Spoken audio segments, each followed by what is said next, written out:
We have the full class here, right? Thank you for coming. Thank you for coming early. Let's try to quickly complete this and have a break in between and move the other topic. As I told you, this should be the last day we are having operations management.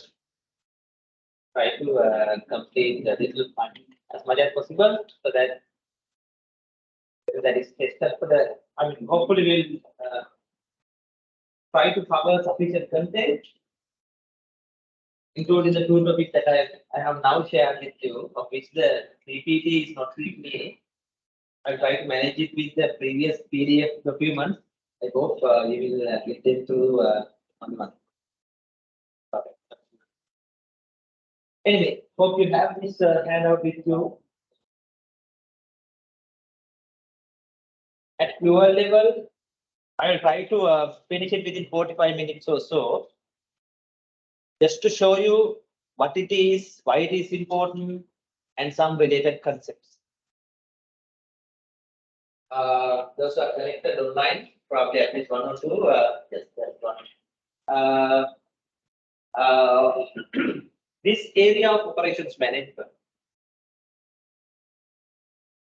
we call it work system design. And as a part of it, job design, work methods, and work measurements. Don't know whether you have heard of it. This is in a way the HR side of operations. You know, in most of the operations processes from very old days, workforce is utilized. Workers are used in producing products. When it comes to services also, in creating and delivering services, workforce is used. Workers are hired and they are used for creating and delivering services, producing products. So when you talk about operations, operational processes, that is another important aspect. How the workforce, labor, utilized for operations and for process. That is what we try to understand under this topic. We call that work system. So we'll initially quickly identify what is a work system and why that is needed. As components of work system, there are different elements like job designing. We will discuss briefly what it is, why it is important, and what are the different approaches to job designing and all. Then method analysis is another main area coming under work methods. We will identify what it is, what are the steps of work methods, and why they are needed. Work measurement is another area. We will identify from the scientific management era. These concepts have been there. So what it is, for what purpose that is. So it's something to do with arrangement of work and arrangement of job content for workers to do. It is an important area of operation. Right. In your case, you are into services mainly, financial, sorry, accounting profession. Right. You are mainly into services in which also the job content, job designing is important, but the main content would be related to the manufacturing. How will manufacturing organizations job is. With that introduction, let's move to talk about work system.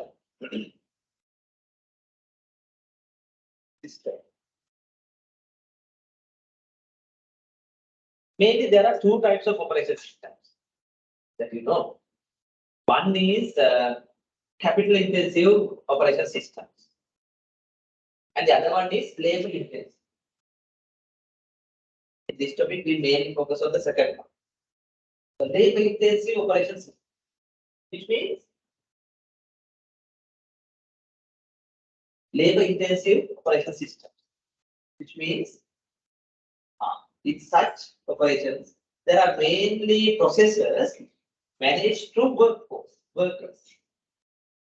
There are industries like garments manufacturing to porcelain products to small-scale furniture manufacturing to various other manufacturing that are processed using workers.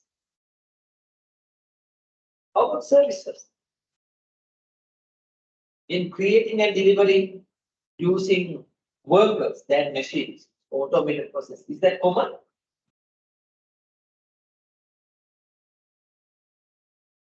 Sometimes more than in manufacturing, in services, they heavily depend on workers. Right? Restaurants, when it comes to producing or creating food items and delivering, workers are used. At banks, operations are performed by workers, hospitals by workers. Coming to your industry, mainly by workers. Right? So there are industries where we have processors managed through workers. In such industries, as a part of operation system, they need to specify and operate something called work system. How we are going to use work and the job content of workers. That has to be specified by managers and managers. So usually in a work system, there are these three components. One is called job designing, and then work methods and work measurements. Third component of it is worker compensation. Those are the three main components. Job design we will discuss in detail, but for the time being, it's all about how we are going to arrange the work content.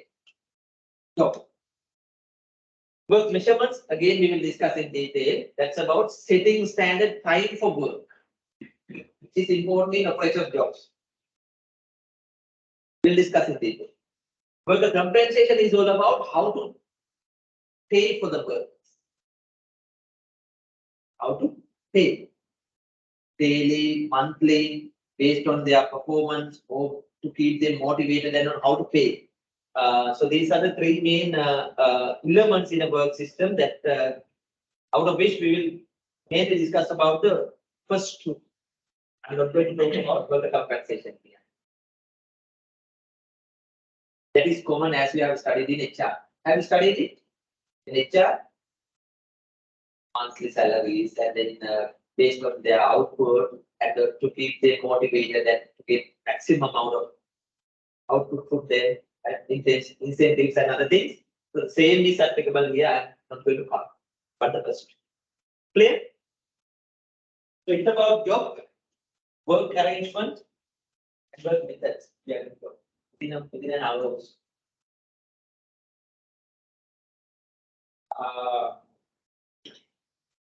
When it comes to operating level jobs, whether that is in manufacturing or service context, what is the primary objective of managers or business organizations when you arrange the work content and then getting things done for your workers? As managers, what is our prime objective? What is the main objective of the businesses? So, finally, we try to contribute there with shareholder value by being profitable, true. That is the ultimate goal. Let's agree on that. But what is the when it comes to operations? When it comes to operations and work content we expect from them, what is the most immediate objective based? Efficiency. We expect high efficiency, or in other words, high productivity. Okay, there is a difference between these two. Let's take it as common. Efficiency or the productivity. So within the minimum time, maximum output is simple. That could be labor productivity or the system productivity or whatever. that we expect, right? So that is the prime objective when it comes to designing work systems. Main objective of a well-designed work system is to obtain highest productivity possible, highest efficiency. That is true for any industry. That simply means for the salary we pay for the workers, we try to get more and more and more. That is simple. Highest product. At meantime, maintain acceptable quality levels, service levels, and responsiveness also. Right? So productivity is the highest, the primary concern. Highest productivity is the primary concern when it comes to operating. So having understood that, let's move to the first part of it, job designing. Job design. Now, when it comes to factories, garment factories to porcelain products to tire manufacturers to automobiles to various other. In each factory, depending on the procedure requirements, technology requirements, what workers will have to do in the operation would vary. Understanding? The job content that may vary. Hope you can understand it. So as in services, restaurants what they should do, hospitals what they should do, right? And at a bank what they should do, at a supermarket what they have to do, that is different. Right?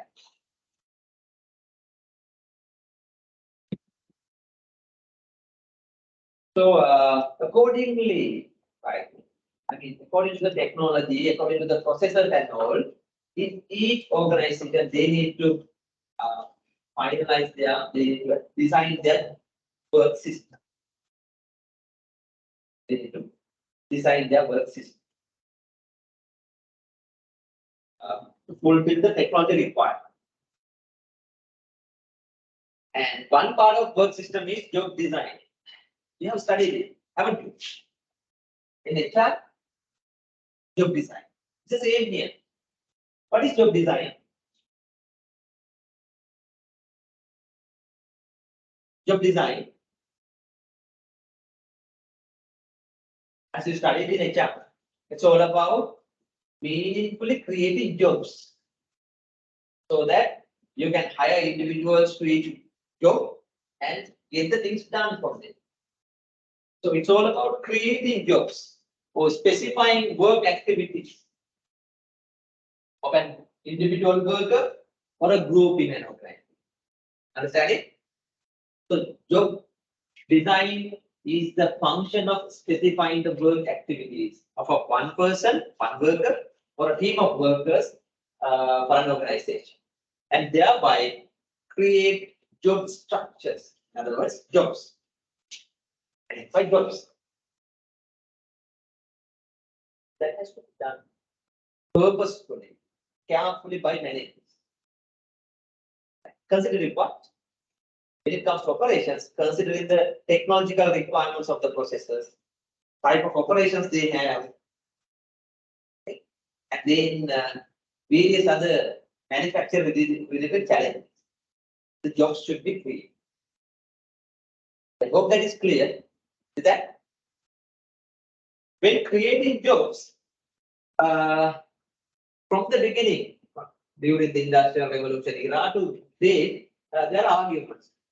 However, this is the main accepted thing when creating jobs for operations, operating level jobs.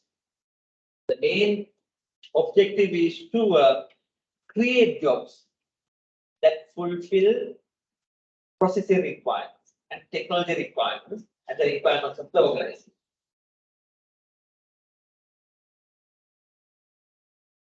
However, now we believe level also our jobs should satisfy job holders requirements also, not only processing organizational requirements, but job holders requirements. You will understand it gradually. So what is the objective of job design? Create job structures that fulfill organizational requirements as well as individuals' requirements.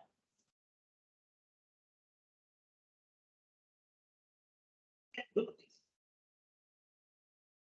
You know something about operational level jobs? Who can design? Who can create them? Other managerial jobs? Who may specify their work content, responsibilities, and all? It's HR, right? Basically, HR managers and all can involve there. That is what they do as job design. And accordingly, they create two basic outputs in that process. Two documents for each job. What are those two? JD and JS. JD, job description, specifying the job responsibilities and activities. And JS, credentials, qualifications, physical abilities, mental abilities, and other competencies that should processed by the person. The same manner, operating level jobs, at the end of this process, they need to create two things: job description and job.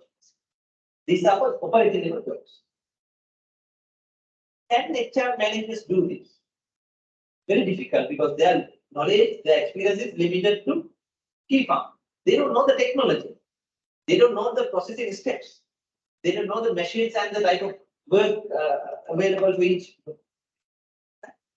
So that technology experts, industrial engineers of that particular industry should involve. And there are job design experts, we call them method analysts. So their involvement is also needed. That is how operating level jobs are treated in each perspective. So we only need technology experts and then particular industrial engineers in that industry, and then method analysts supported by operations managers and HR managers. Today, you may not agree with me sometimes because we haven't seen in organizations such a systematic way to design jobs. That is why operating level staff just hired and we ask them to, okay, we have this task, you do it. We don't guide them how to do this. What exactly you should, we don't know. Your managers, we don't know. Most of it shouldn't be the case. Managers are responsible for identifying the processing requirements and dividing them meaningfully into specific jobs, create jobs, and hire individuals to each job. That decision is called job design. I hope you understand it. But now, when it comes to operating level jobs like machine operators and various other processing steps, people involved in that.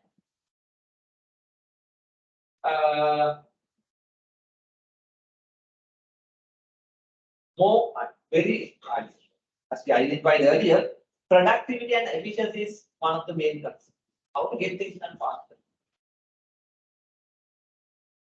So from very old days, there has been this approach for job design. As you can see here, we call it productivity approach for job design. That has been the most basic traditional approach. Productivity approach, also known as physical consideration. Where the primary concern is to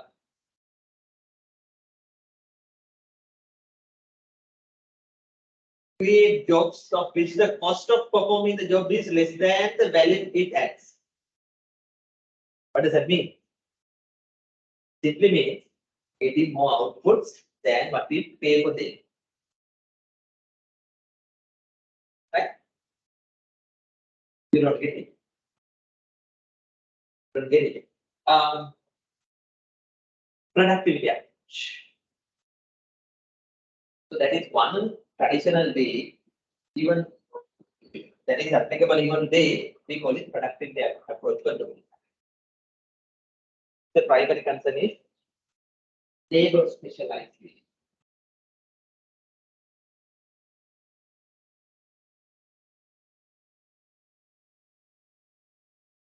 Now, gradually organizations learn that approach is not enough, so that somewhere in the 30s, 40s onwards, another approach, another way of designing jobs has been identified that is called behavioral considerations, and that is known as employee satisfaction as the primary concern.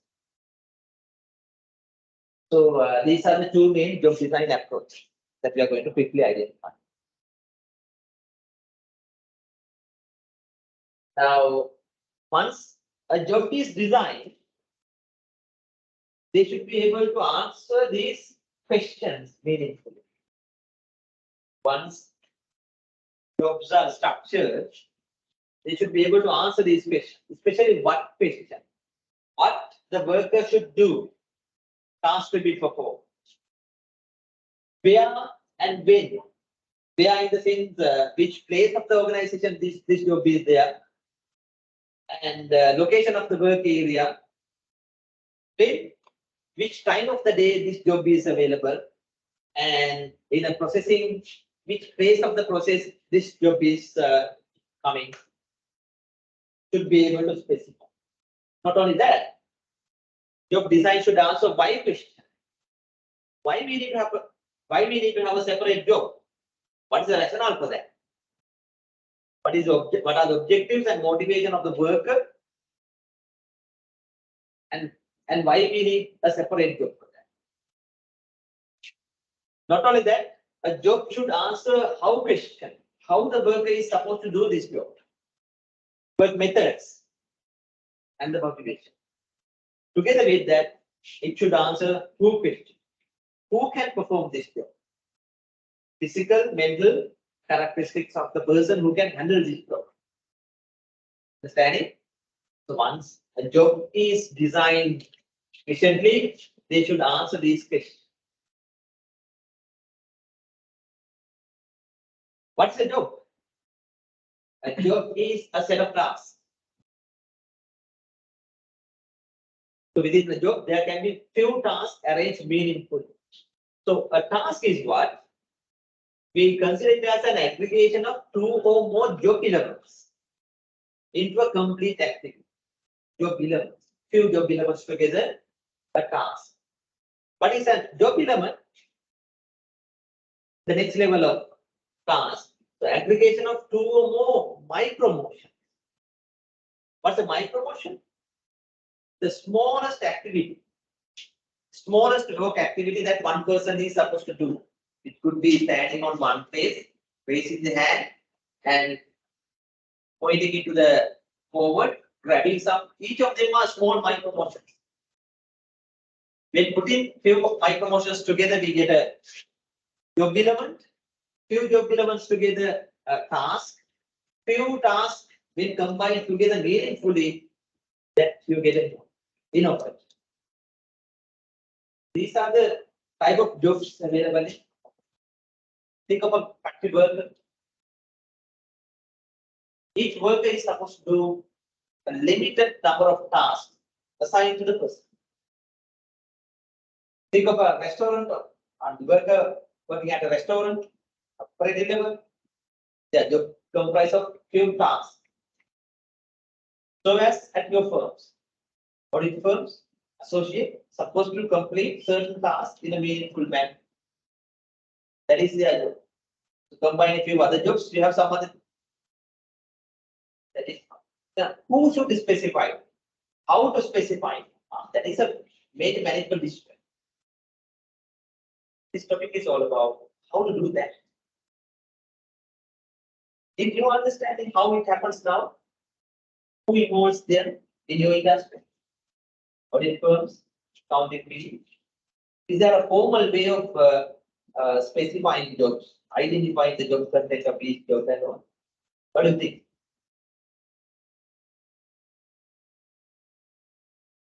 Often you don't understand because that is already given. When even you join the company, there is a already created jobs that you don't worry much about. But when you think of new setups, new design, new operating systems, managers should involve in designing the jobs from industry to industry. Understand it? So, managers with the support of necessary maybe technologists, maybe engineers or method analysts, they should create jobs, design jobs. We are going to talk about that.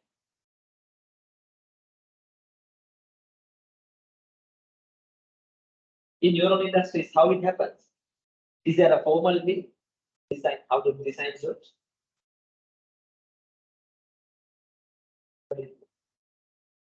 Since I don't know about it.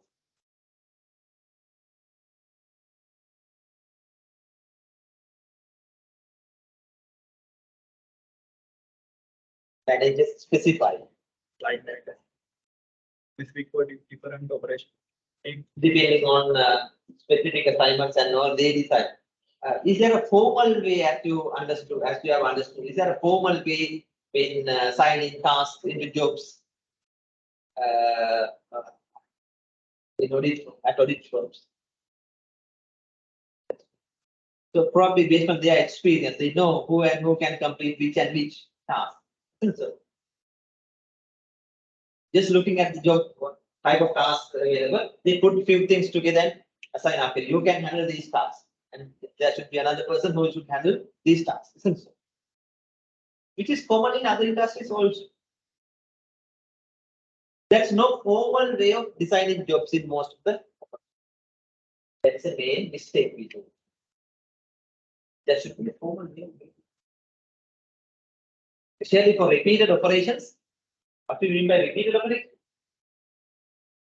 Producing the same thing, involving the same processor and creating the same output. So for repeated operations, we need to have the specific jobs.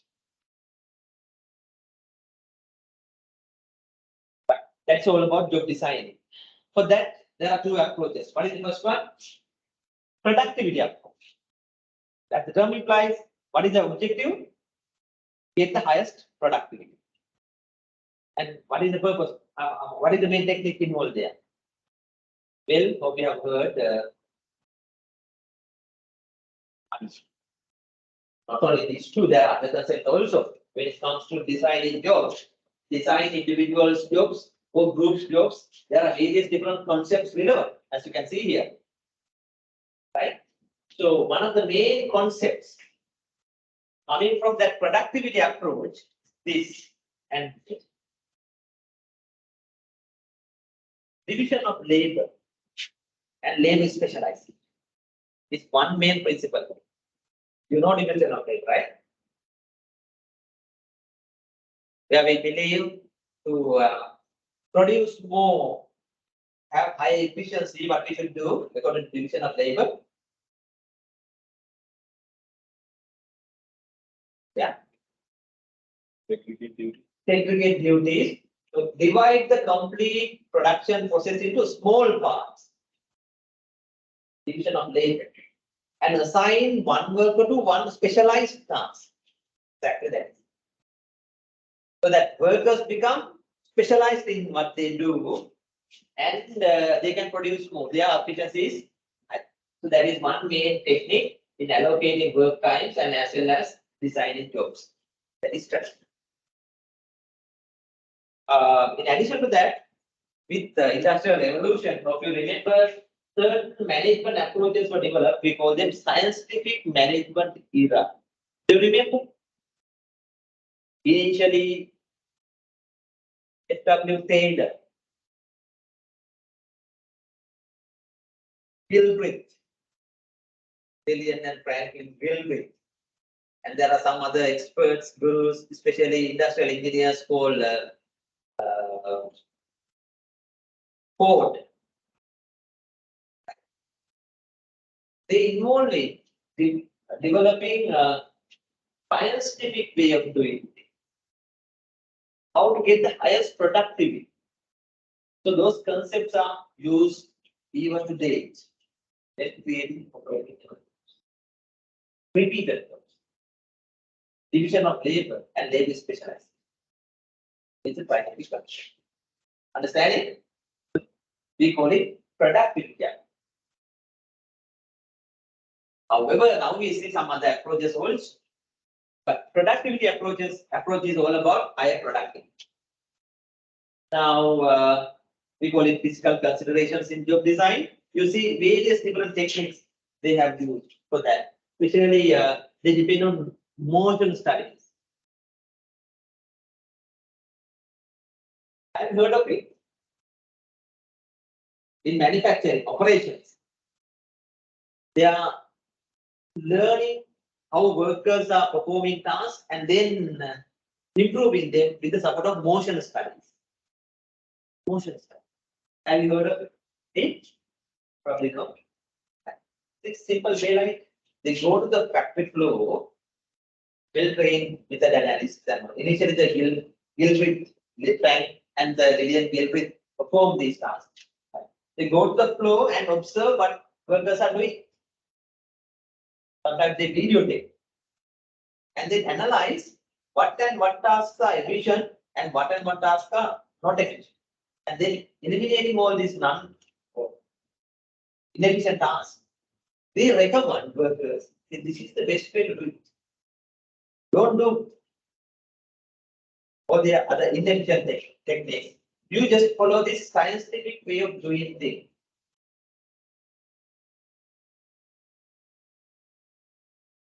And thereby they specialized, they created specialized jobs and ensure higher efficiency of work. So that is what we call motion studies. That is highly used in creating jobs for operators. I don't know to what extent they are used in services, but in manufacturing. Definitely that can be used in services.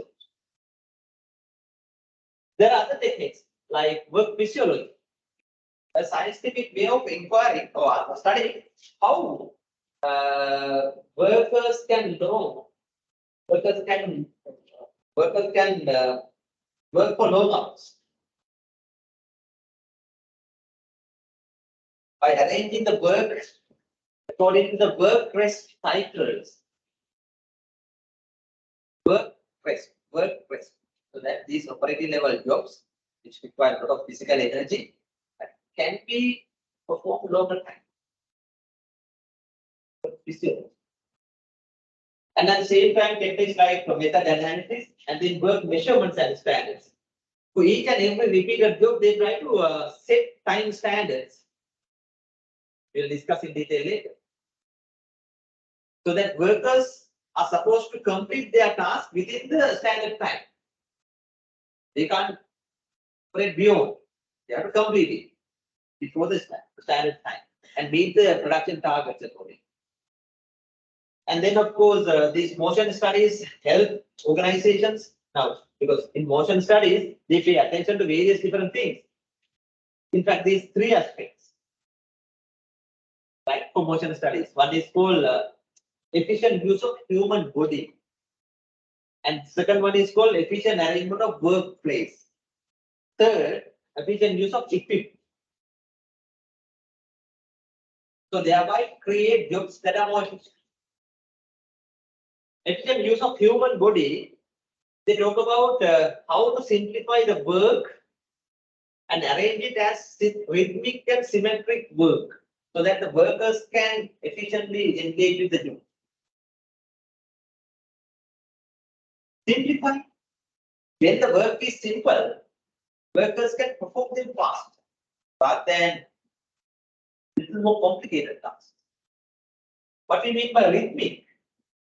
Tasks should have been arranged in the rhythm and operating level so that they can maintain the same rhythm and with minimum effort they will be able to complete.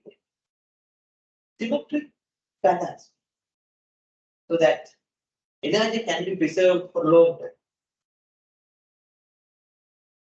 So likewise, some other concept, hand arm motions. How to use both hands when completing a task, rather than just using your common the most commonly used hand.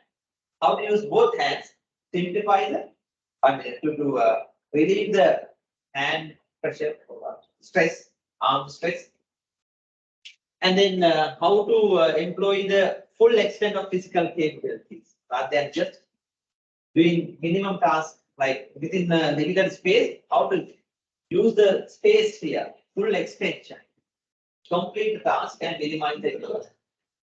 And then conserve energy using machines, minimize distances, use momentum, tasks that are simple, that can be completed with minimal eye contacts, with minimal muscular efforts, with no unnecessary movements or delays or idleness. So, how to arrange the work to be completed efficiently. Is that not really? And at the same time, arrange the workplace. There they have concern. Having tools, materials, and equipment, which we call designated tools, which are located easily accessible places. So that's the materials and equipment. In your lecture, have high efficiency. What is needed? Whenever they need to use a tool and equipment, that has to be easily accessible. Now you may have been to places like mechanic shops, garages. So operating level workers involved in garage operations, what they do? If you stay there for 2 hours, you may have observed around 1 hour they more than completing the processing work, they are going here and there to look for tools and equipment. So they can save a lot of time, production time, if they assign workers and give them designated tools and other materials so that they can work on their production activities focus. So designated tools, materials and equipment which are placed at easily accessible places, and providing them with comfortable and healthy seating areas, working areas, so that with minimum physical fatigue they can work for long hours and like. When it comes to efficient use of equipments, they studied how to get the maximum output by providing them with the useful tools and equipment. Equipments and mechanized tools, because they enhance the work ability rather than just manually completing the production process. Use foot operated equipment to relieve hand arm stress. And they believe in this thing, what we call the construct and arrange equipment to fit worker use. Different workers, body conditions, body structures are different. Some are fat, some are thin, some are tall, some are short. So how to design machines, especially equipments that can be adjusted to the user's dimensions. Later, this area has been further expanded and developed into a new research area now we call ergonomics. Have you heard of it? Ergonomics, where they study how to design machines, tools according to the body structures of individuals and make them more adjustable to the human being, so that workers can operate them easily and long.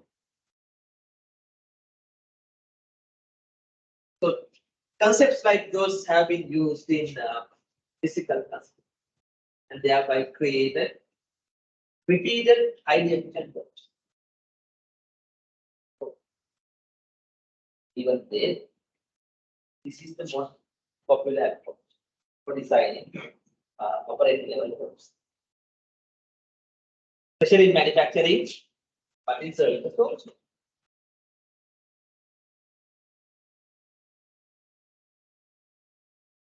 Is it clear? What we discussed? What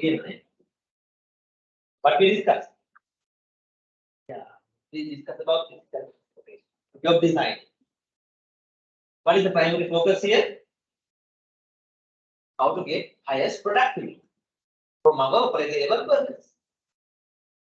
That's a scientific way of doing it. Motion studies, work measurements, scientific management, ergonomics, and other things. So all the efforts are there to get the maximum output from workers by creating highly repeated specialized jobs. That is the sum. Is that good? That results in higher efficiency, higher outputs, higher volume. The productivity is high. Operating cost is low. That is why they are.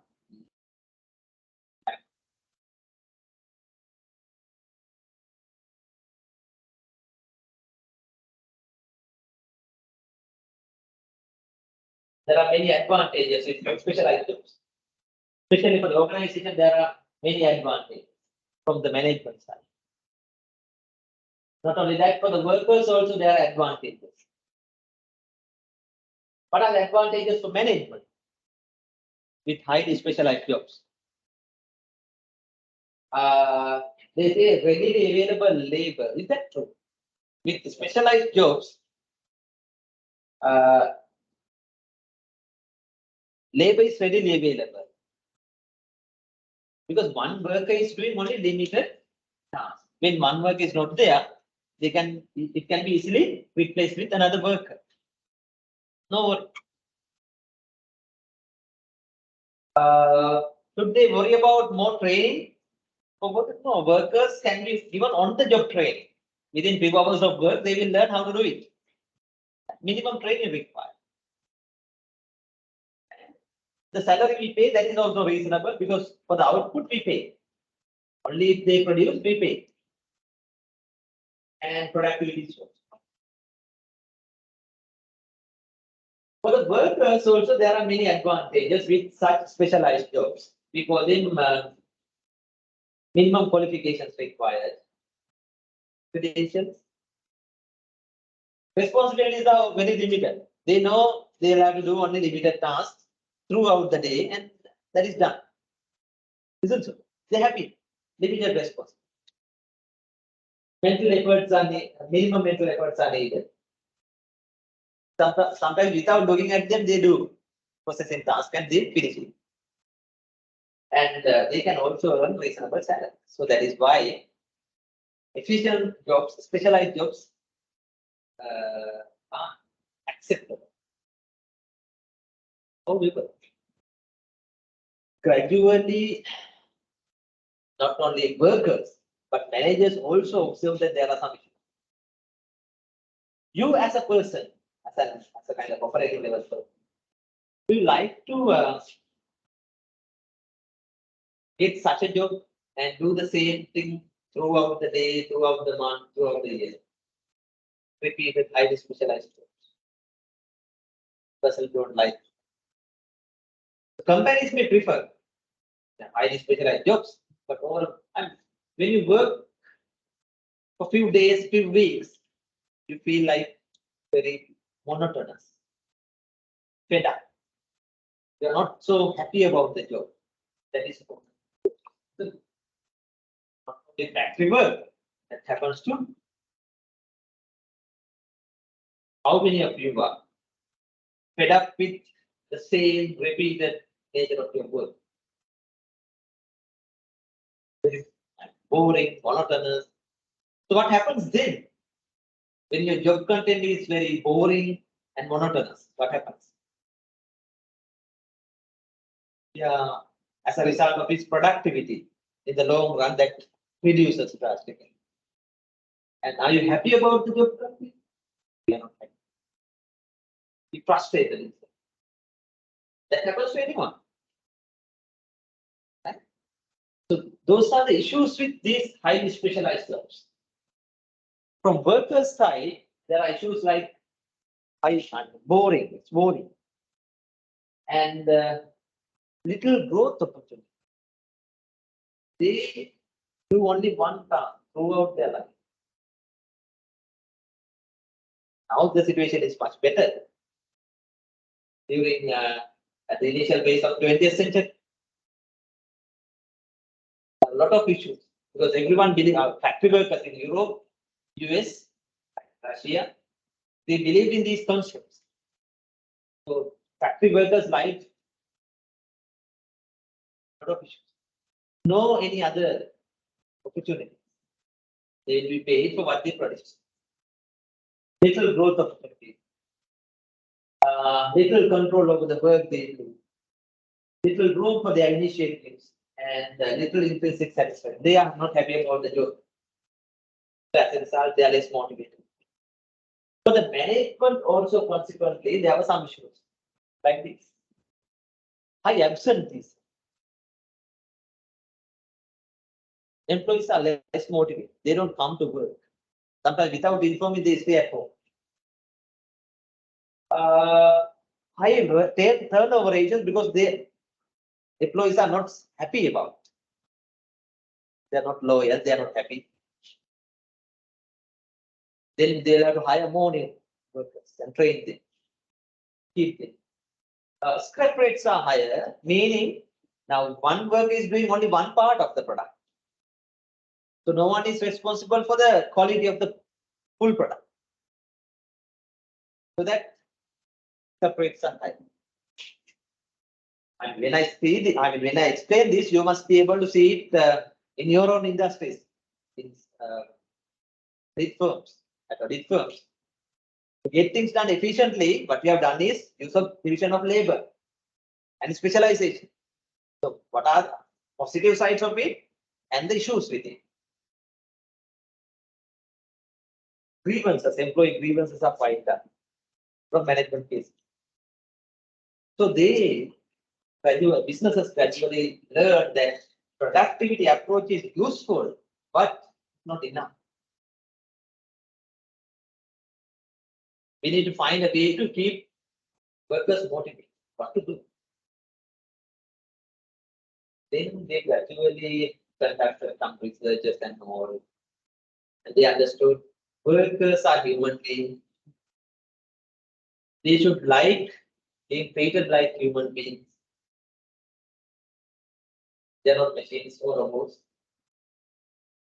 So there are many other factors affecting their productivity, not only the salary, the working conditions. Have you heard of something like ozone studies in management? No. Somewhere in 1930s, they have conducted some researchers at factories in US, and they have identified not only the salaries and other incentives that contribute to productivity, but the working conditions. Human life is being treated like human. And then, of course, they gradually learn how important to let them interact with other workers and treat them. They started creating jobs that are not only efficient, not only productive, but also satisfying to the workers. That approach for job designing is called behavioral approach. Behavioral approach that aims at employee satisfaction, creating satisfying workers, and thereby get the full commitment. For that, there are various different techniques they recommend. They recommend to maintain an appropriate degree of labor specialization. Not the highest specialization, but an appropriate level. And try using these concepts like job rotation, job enlargement, and job enrichment. Job rotation. Job rotation. Let them work at different places, time to time, and break the body. Although that seems very simple now. Those days that was a finding. Don't just ask the worker to do the same thing again and again. At least once a month, you have to break the momentum, break the cycle, and allow them work for some other machines, some other processes, and that helps them getting different experience. So as job enlargement and job enrichment, these two, especially job enrichment, has been considered one of the important. And based on this, some in 1950s, they have developed a model called socio-technical systems that helps creating more meaningful. What do you know about job enlargement? Job rotation is shifting cross-trained workers to other tasks, and thereby broadening their understanding, and that can reduce their physical fatigue, mental fatigue with these specialized jobs.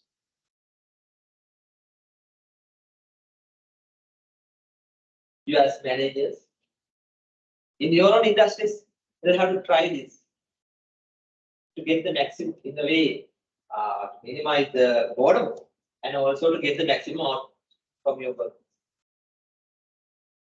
Is that clear? How about enlarge? What is that? Your enlarge.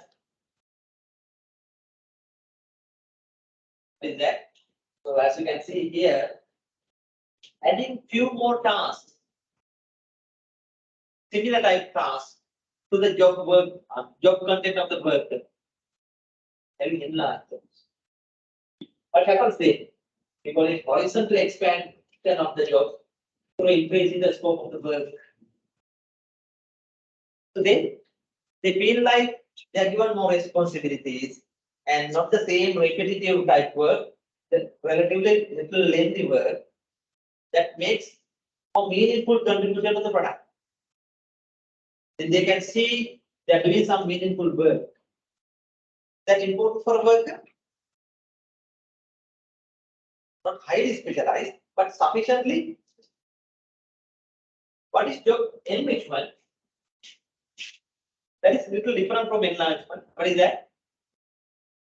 We call it vertical expansion. Earlier one, horizontal. And it gives similar tasks, but here it's vertical expansion of the job through increased worker responsibilities. Like, so the worker responsibility has been increased by giving them some decisions making power, giving them some autonomy, right? Some autonomy over what they should do, how they should do, and all. Then they feel little responsible for the job, which is important. Do you think workers like getting some responsibility? Actually, workers, yes. I don't know about managers. Of course, they will have to arrange additional salaries and all. Yes, true. But when they are given a little more responsibility, they feel like they are recognizing the organization. They engage and they give their fullest contribution. They engage with them. And more importantly, they are satisfied with their job. Understanding? So that approach is called behavioral approach. Some in 1950s, a team of people developed this model. We call it socio-technical system, where they highlight jobs should have these five characteristics in a way that helps create more efficient jobs. On the other side, satisfying jobs. These are the five main job characteristics they highlight, aligning with the job enrichment approach.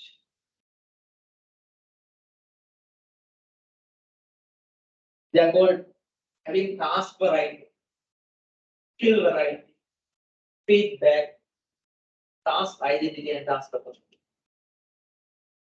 I will simply explain, but just have an idea. When jobs having these characteristics, they let job holders to use their different skills, not only physical skills, thinking, creating, decision making, communication skills, so that they're happy. They're happily engaged with what they are supposed to. Skill variety. Task variety, not only one task, there are few tasks to be completed. Feedback, it refers to when they complete a task, a feedback should be given to the worker, maybe the next production line or the manager, give the feedback so that they know whether they have done the job correct or not. Task identity, new concept. Task identity. What they do as a task should have an identity. What does that mean? They should be able to recognize their output in the final product.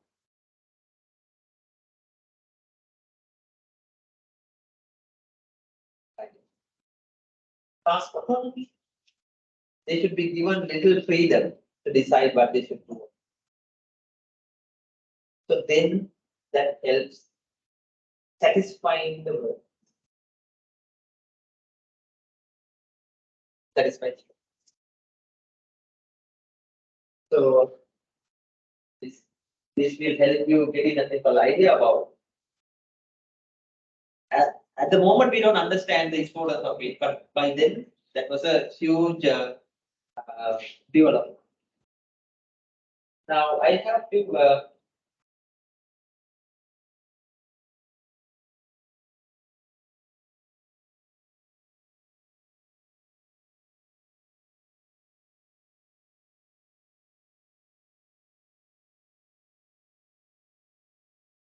now this is probably you may have seen it. Charlie Chaplin, right? One of his films in 1930, 1936, Modern Times. Then the manufacturing industries and the societal impact of them has been he looked at it, and then in his film Modern Times, he explains how that affects to workers' life. Right? And during this period, more efficient, highly specialized jobs are used in practice, use and practice. In this scene, you may see how factory workers are engaged in such work and contribute to production. Not in a positive manner, by the way. In a way, he criticizes it. This is the factory owner. Factory owner, depending on the output requirements, decide the speed of the production.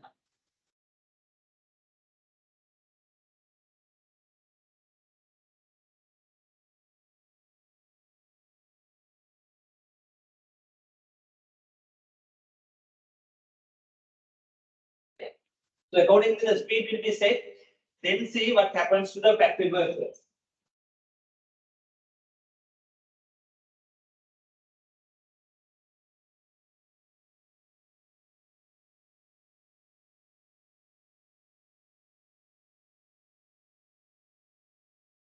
Highly specialized jobs, repeated jobs.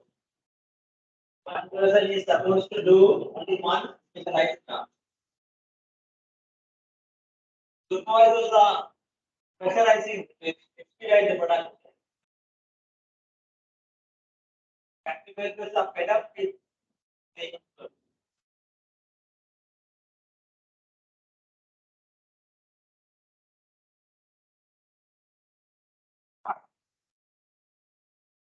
it is not only few minutes throughout the day, throughout the week.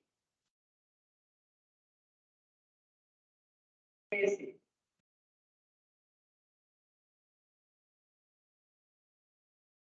Doesn't know anything else to do, only do what just they have been doing.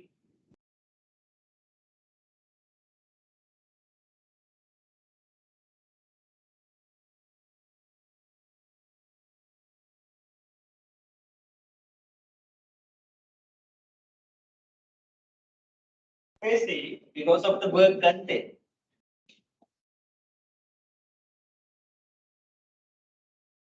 This happens to factory workers, only factory workers, service industries also.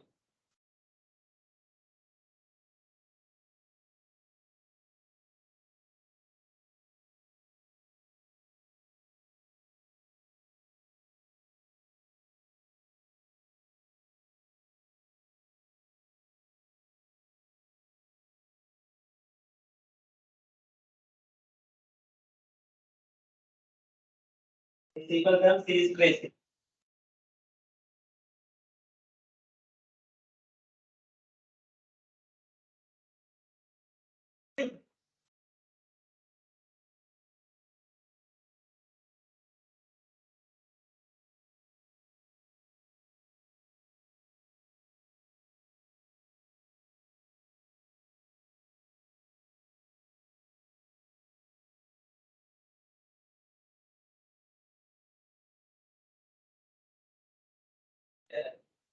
Here, we come back to the factory.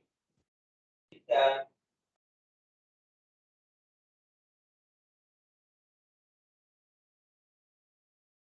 Control.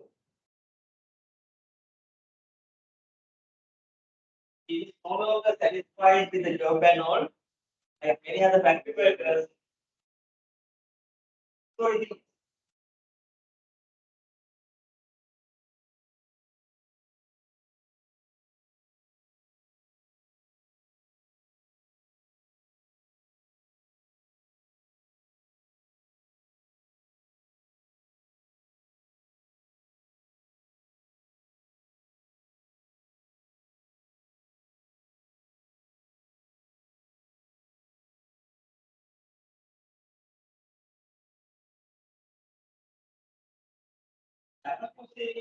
similar like workers. Also,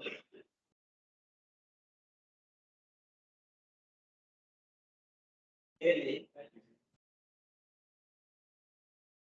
it's not their fault actually. So the job content and the arrangement and all.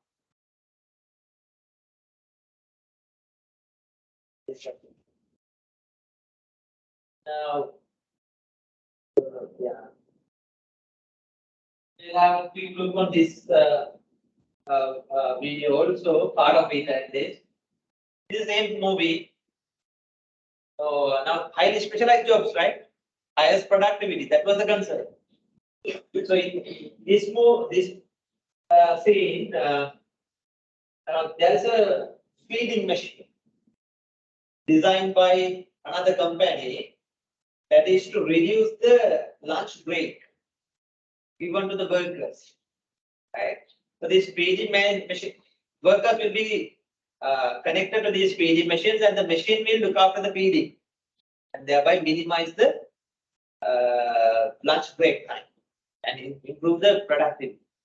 Right. So he criticizes in a way, but most of those improvements were like this.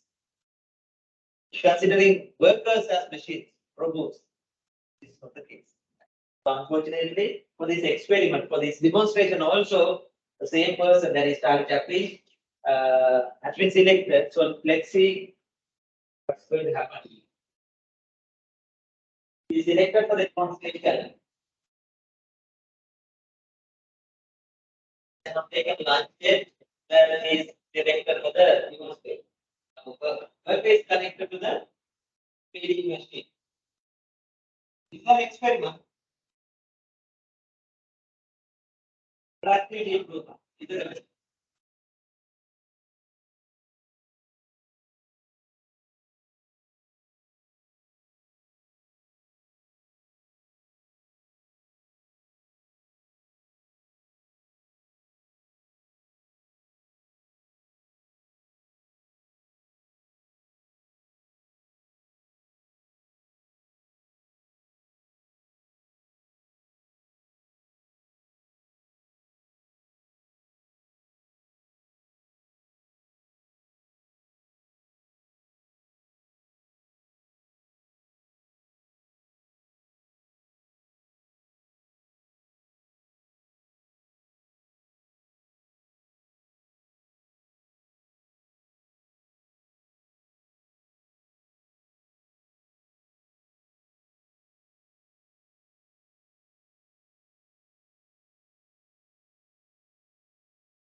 They're happy.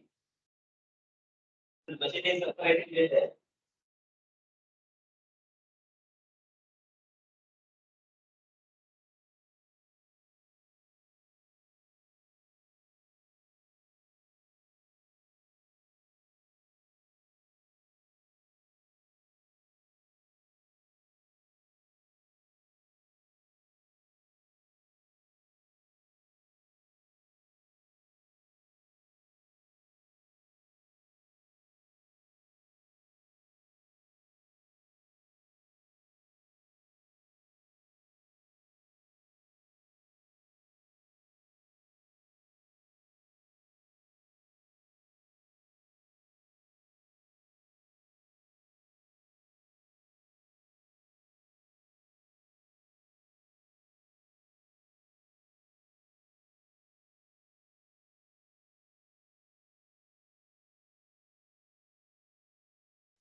In the experiment, they are going to start from the beginning.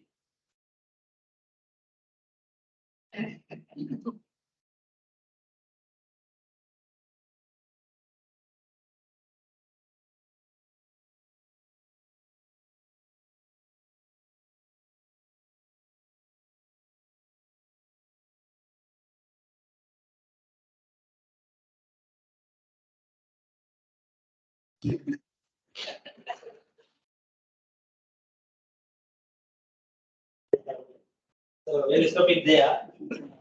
Now, in a way, they criticize it, but to get an idea about factory life, highly specialized jobs, aiming at the productivity. Although this is a commodity, criticize how that impact on the work life. And gradually, factories and the management experts, they highlight the importance of employee-friendly jobs.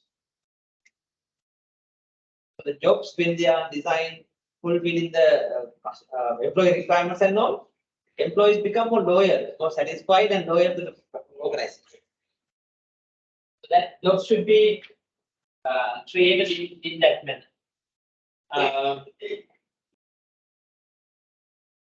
So that's we call behavioral approach.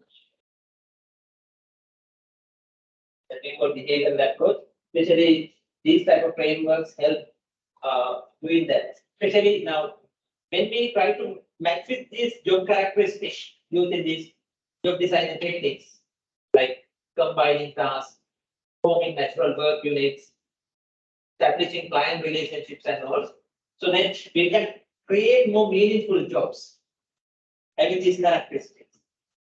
So that would help workers to get certain mental states like experience more meaningful work, experience responsibility of the outcome they do, knowledge of the actual results of the work activity they engage in, right? So that they are happy about the job content. In one way, on the other side, their productivity is also improved. High internal work motivation, that will be an outcome. High quality work performance, high satisfied with the work, and then low absenteeism and low turnover. Those were the performance outcomes. When jobs are created aligning with these concepts. I hope as future managers, senior managers, now as middle-level managers, you understand the importance of creating more meaningful jobs for your operating level staff. Otherwise, they will be fed up. They're not going to contribute. They're not going to stay at the organization. Not only these two, after that, there are some other job designing approaches. We call them themes approach, which became more popular, more productive. Themes approach. Where we believe not individual jobs, but theme-based performance is more effective. Creating themes jobs.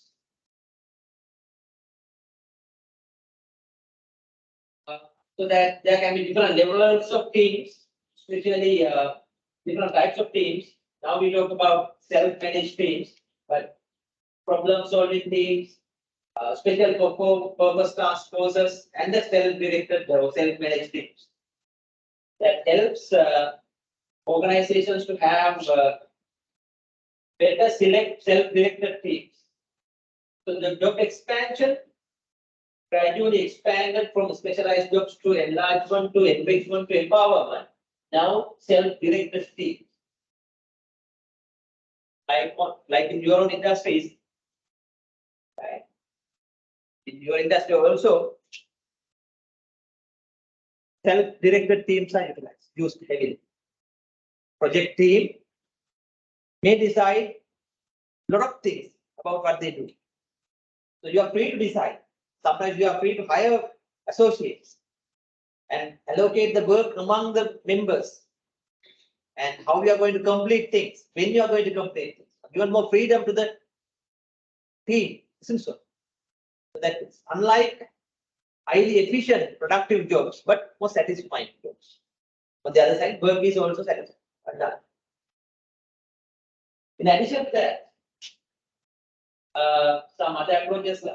These are the benefits of teamwork. It improves the quality of work life, improve job satisfaction, increase motivation also. Allows employees to accept more responsibilities, improve productivity and quality, reduce turnover, reduce absenteeism. Right. In addition to that, this approach has also become popular, what we call flexible working. As the term implies, flexible working that is aligned with this work life, family life, and the social life. So, especially in the developed part of the world, they're practicing this approach for operation level jobs mostly. Where we can have more flexible jobs so that job holders are given the freedom to decide what shifts they want to work, what days they are going to work, and how they are going to contribute. That is to create not only work life better, but family and social life better, and have a proper balance when creating modern jobs. It's important to align jobs with flexible working approach and creating them in a way like that. So there are three types of flexible working. One is skill flexibility, letting them use multiple skills and then contribute to the work.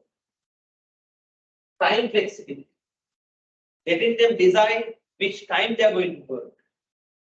Shift work, so that they design work is arranged as shift work, 4 hours to 6 hours to 8 hours or 10 hours. They decide which shift they are going to cover depending on their personal and other requirements. From the organization side, they can get the work done because they are coming for the work. Time flexibility. At the same time, you may have a lot of flexi week. Not necessarily all 6.5 days or 5.5 days, maybe 4 days, that 4 or 5 days that workers can decide which days in a week they are going to work. Location flexibility, which means from where they can work. Should they come to the office, or can they work from home, or can they work from hotels or abroad? Right. That is flexible now, and that helps workers to be more satisfied and motivated, and give their full commitment, commitment to the work. So, in a way, these are the main job characteristics of good jobs now. Having only an appropriate degree of repetitive specialization, reduce An appropriate degree of attention and mental absorption. Employee responsibility for their decisions and discretion. Employee control over their own work. Goals and achievements based on feedback. Goals feedback and the achievement feedback. A perceived control to a useful product or service. Opportunities for personal relationships and friendships. Influence over the way work is carried out in groups and use of multiple skills.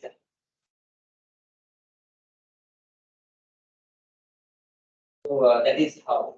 And let me show you one more video that's from a service industry. Here you may see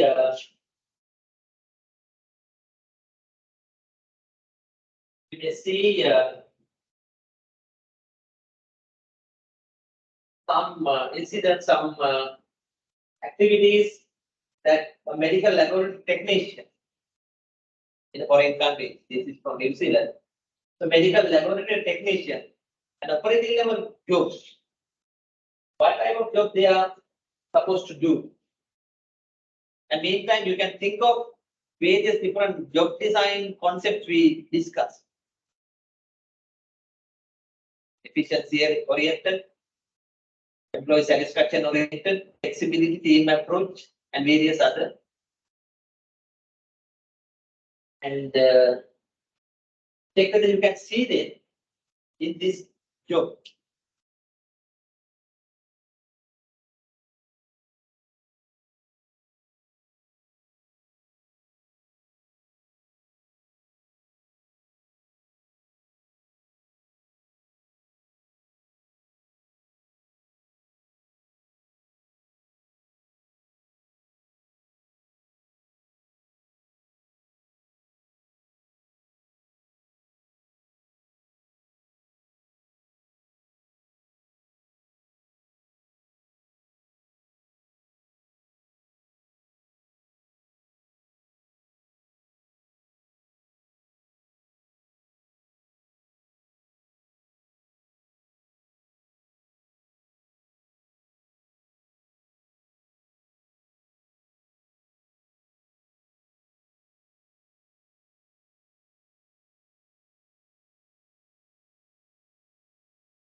Was she happily working there? Yes. Was she efficient in her job? Yes. About the working conditions, work arrangement, seems productive, right? And healthy. And is it like she's doing some random work there or kind of meaningful, nicely organized job?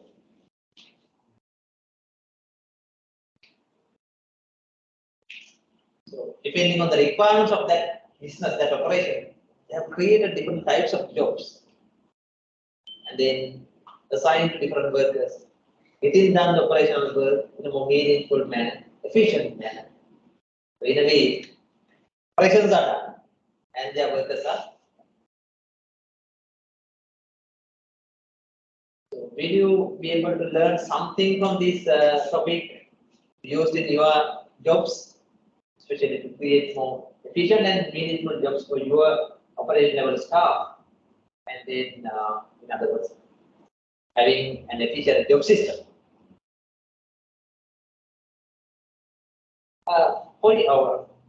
Write down the most important job design concepts you learned in our discussion now. What do you think more important when creating jobs? Different people can come up with different points. At least identify 5 main points that you think important.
Most important is they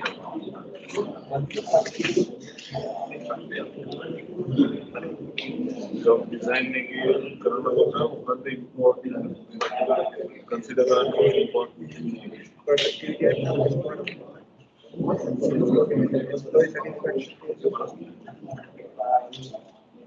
from these videos because think about the videos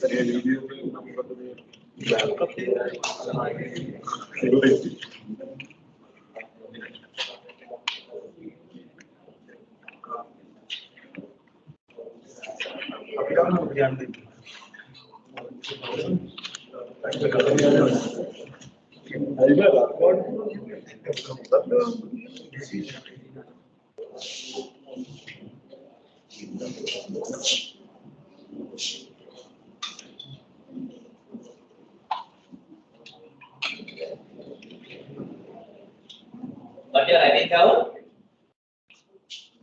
You are writing down. Designing kind of operational jobs. The key characteristics that you think important.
Right, let's have a quick discussion now. That will be the last part of this topic.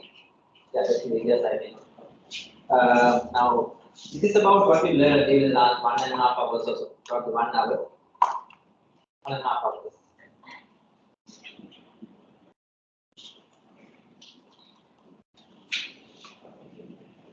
What is more interesting to you when it comes to job designing operation jobs?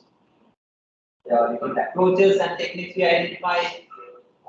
So, in your opinion, what matters most? What are more important in designing operating level jobs? We can identify 2 points so that others can write down them in detail. You have a point to share with us?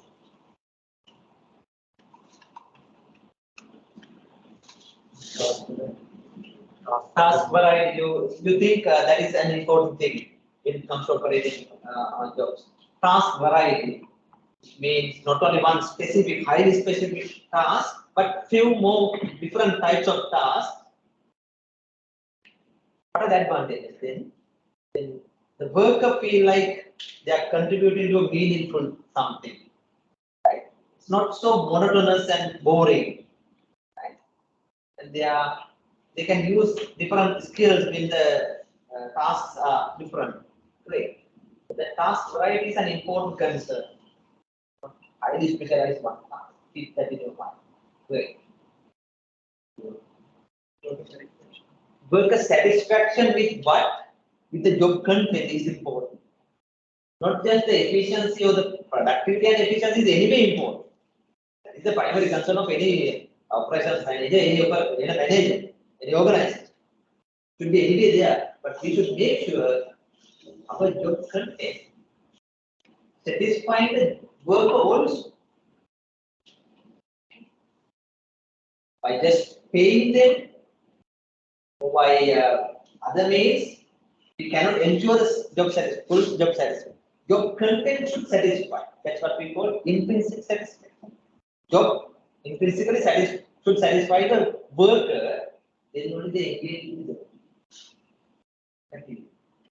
So intrinsic satisfaction or employee satisfaction is important when designing jobs. Not only productivity, not only efficiency. Anyway, that is basic. Great. Okay. Working conditions also matters a lot. Working conditions, the arrangement, the workplace arrangement, and all that ergonomic findings and all important. And if you pay attention to this slide again,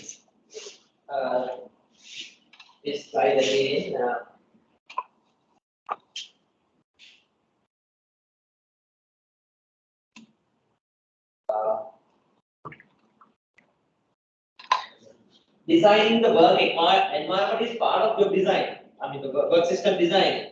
So that arranging the work environment in a more attractive, more efficient manner, using ergonomics and other concepts, providing them with tools and equipment, and then they can efficiently use them all and all, and then healthy working conditions and all. Very important. That not only make the employees healthy and satisfied, they can perform faster. Their work is efficient. That's it. Okay, another point. Thank you very much. What else? Motivation to the workers is important. The job we designed by the management should motivate the worker.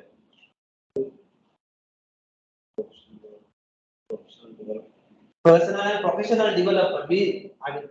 We should have created jobs in a way that holders can grow personally and in their profession. That matters a lot. One more point. Continuous assessments in order to give them feedback so that they know whether they are doing the right thing, right manner. Feedback systems. Continuous feedback systems important. Not regularly, but even every time, right? You know. Now, when it comes to operating level jobs, they expect immediate feedback. Soon after they complete the task, if there is a mechanism to provide the feedback, that's great. Assume that they have submitted the report to you, your associate submitted a report. So when going through it, at least if it is a repeated, if you can prepare a check sheet.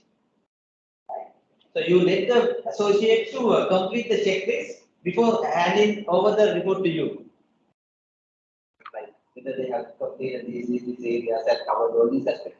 So that when the person takes the check sheet, the person comes to know whether the person has done the job. Right. So in that way, you can motivate the worker to perform better and be informed whether they have done the right thing. Can you understand it? That is what we call feedback.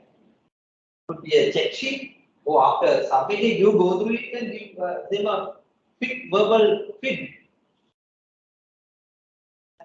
That is important. That simple, yes, that is great. Huh? That feedback would be great. Great. One or two more points.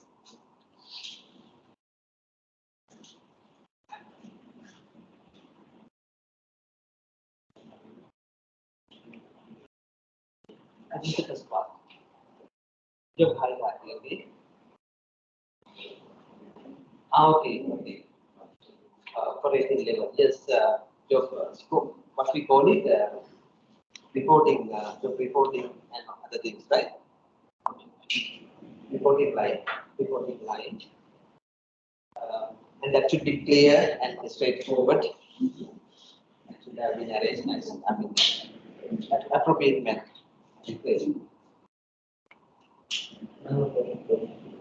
Job security is also important.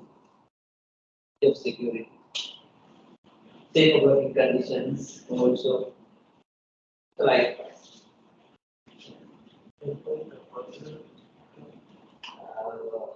like what person? Yeah, maybe I calendar like flexi time, flexibly, right? Or work from home arrangements time, so that they can not only manage work life but the family and social life also important. Maybe even in your own industries that may be important.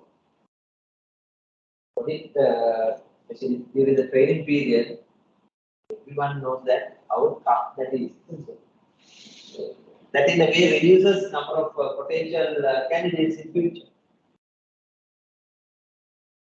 So how to make this industry more employee friendly also. From the pressure side, we have to think.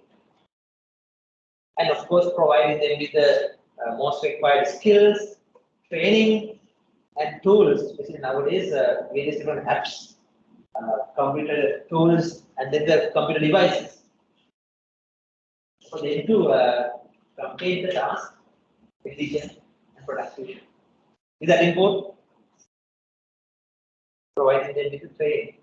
Not just they learn through their mistakes. Those were the good old practices. Do mistakes and learn by them. Now we believe providing better training. One might say, if they given the training, they will leave the company. That we'll have to accept. After getting the training, they will leave. That's all right. That happens anyway. Right. We talked about what? Arranging the work system. One part of it. Job design. The other two, work methods and work measurement part, I will ignore for you. Work methods is all about studying how to perform tasks, and for that, method analysts and others work on it, and they recommend best ways to do it. Best ways. Finally, work measurements or the work measurement part is all about setting standard times for each task. Especially in manufacturing context, that is very important. And for that, there are various different timing methods, standard time calculation techniques, and all that we will not be considered for your group. Details are there in handout. You may go through it. Right. Let's have a small break, probably 15 minutes. You can go out or stay here. Right.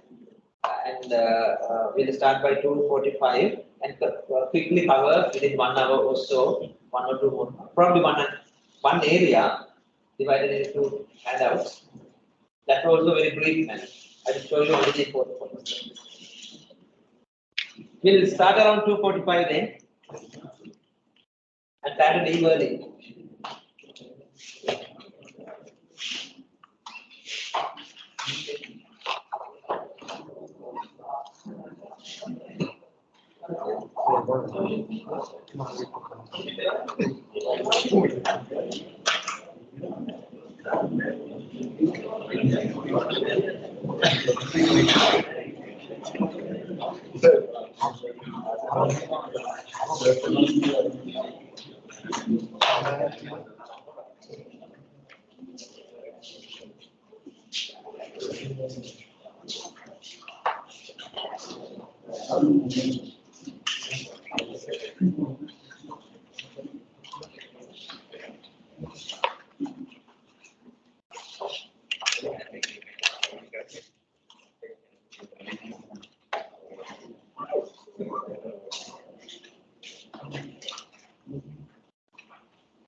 You came late today, right? Some other commitments.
Oh, Kerala, I own Kerala.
Where do you work actually?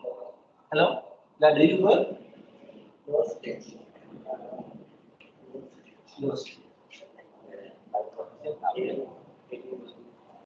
I see. And ATM machine? Right. Right. And doing chartered accountants also there. Some chartered account. Yeah. I see. And where are you from? Lanka. We'll be completing our discussion today anyway. Final paper. Try to give you more details about final paper also with others. So that you won't be able to have presentations if we are unable to come by the way. So we'll discuss more about structure of the paper towards the end of the discussion today.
Only after class will be here, right?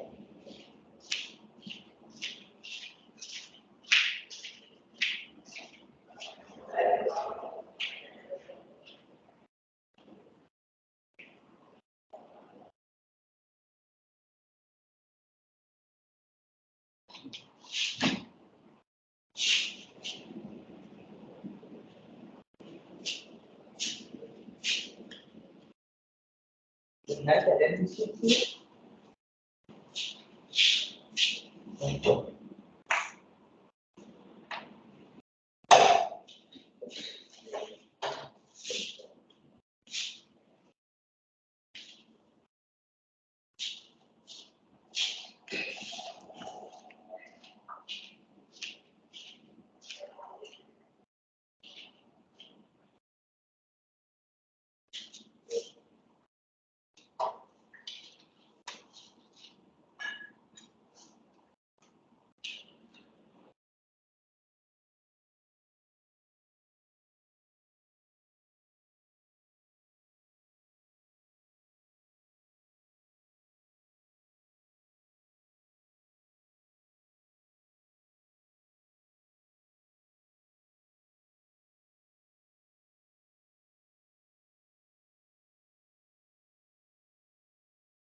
this will be the size of the class. So that you will see that.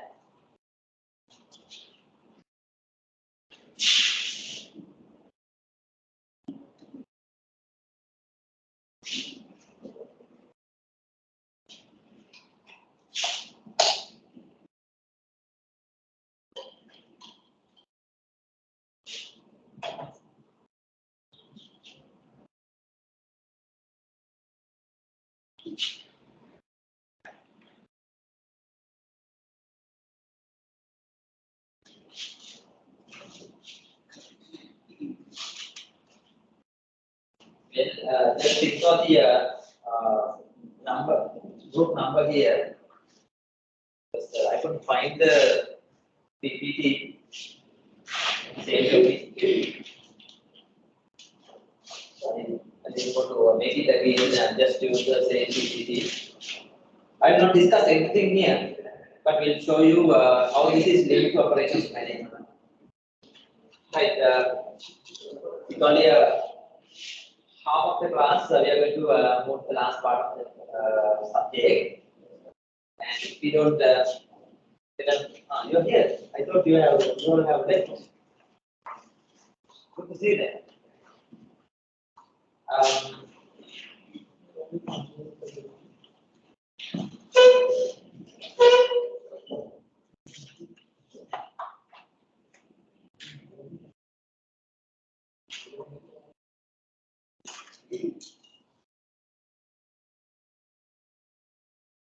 Ready?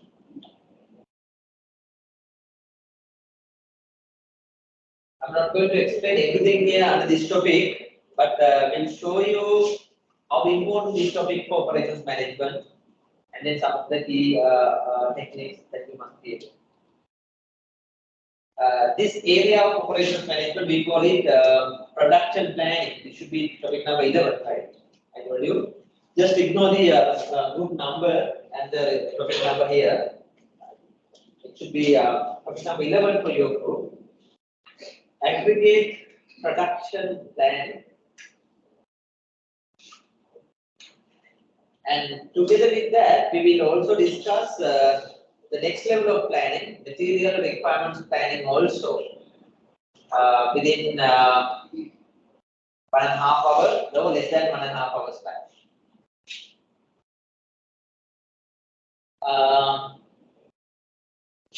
So in this topic, we'll just try to identify what is production planning, especially aggregate production planning.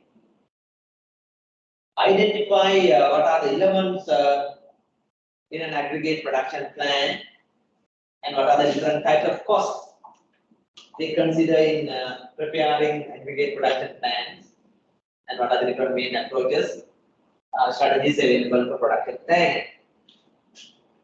The next part of it would be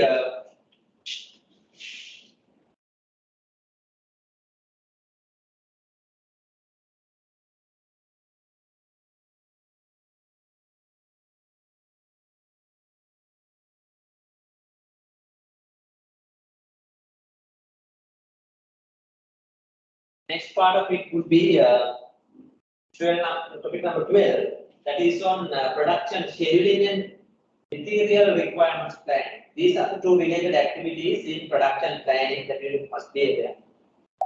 So let's begin with the aggregate production planning part of it, of which the handout shared through WhatsApp group. I will upload the same to the LMS tonight. I hope you have a soft copy, you can refer to it.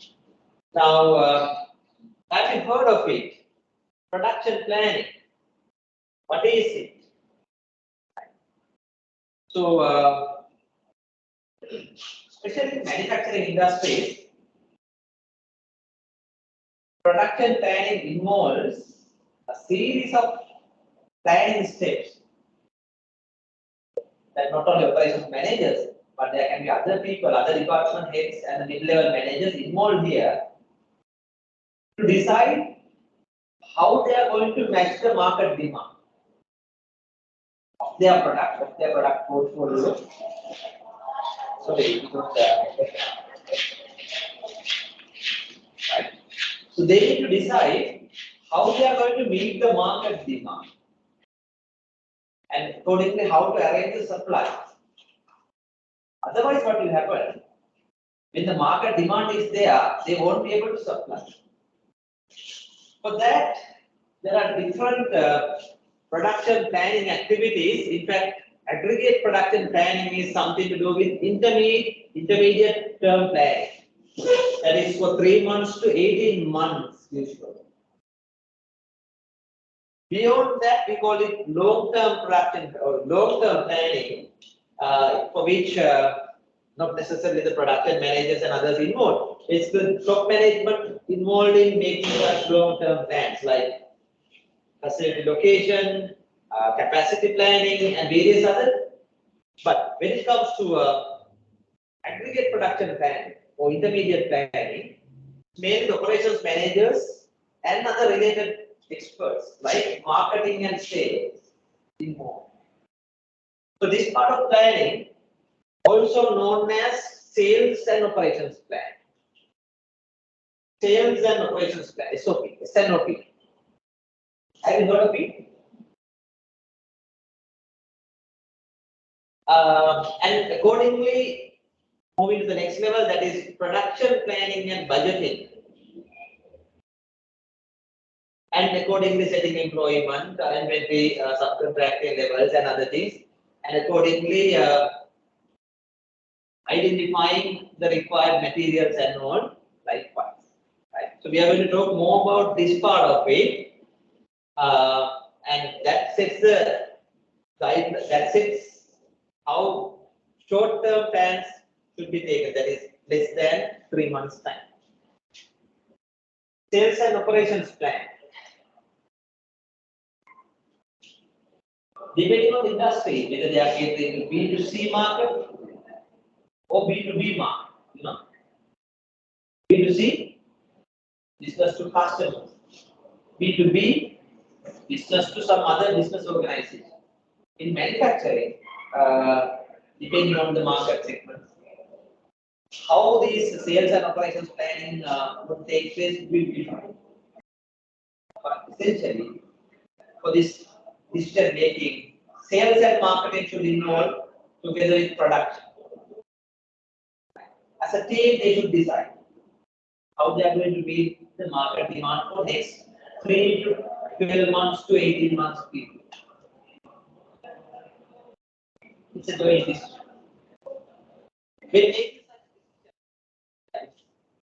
As seen here, it's an intermediate term plan, and then of course involved in finalizing the production figures, and accordingly they prepare master production schedule and material requirements plan. When it comes to aggregate production plan,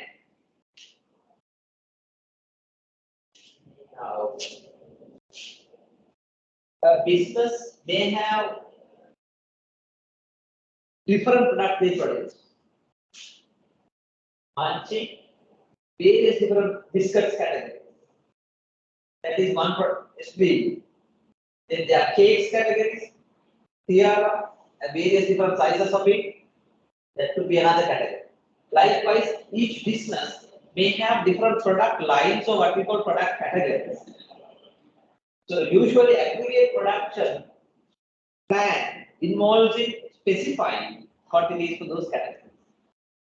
For each category, what and what quantities will be produced for next 3 months to 6 months, 12 months to 18 months. And accordingly identify what inventory levels to be maintained, what workforce categories to be used, and if needed, some other subcontracting or any other techniques how we are going to use to fulfill the market demand for next 1 year or so. And thereby they make sure they are getting ready to supply to the next 12 months period. How to arrange the supply, how to arrange the capacity to meet the market demand. That is what we call sales and operations planning. It is extremely important. Otherwise, what will happen?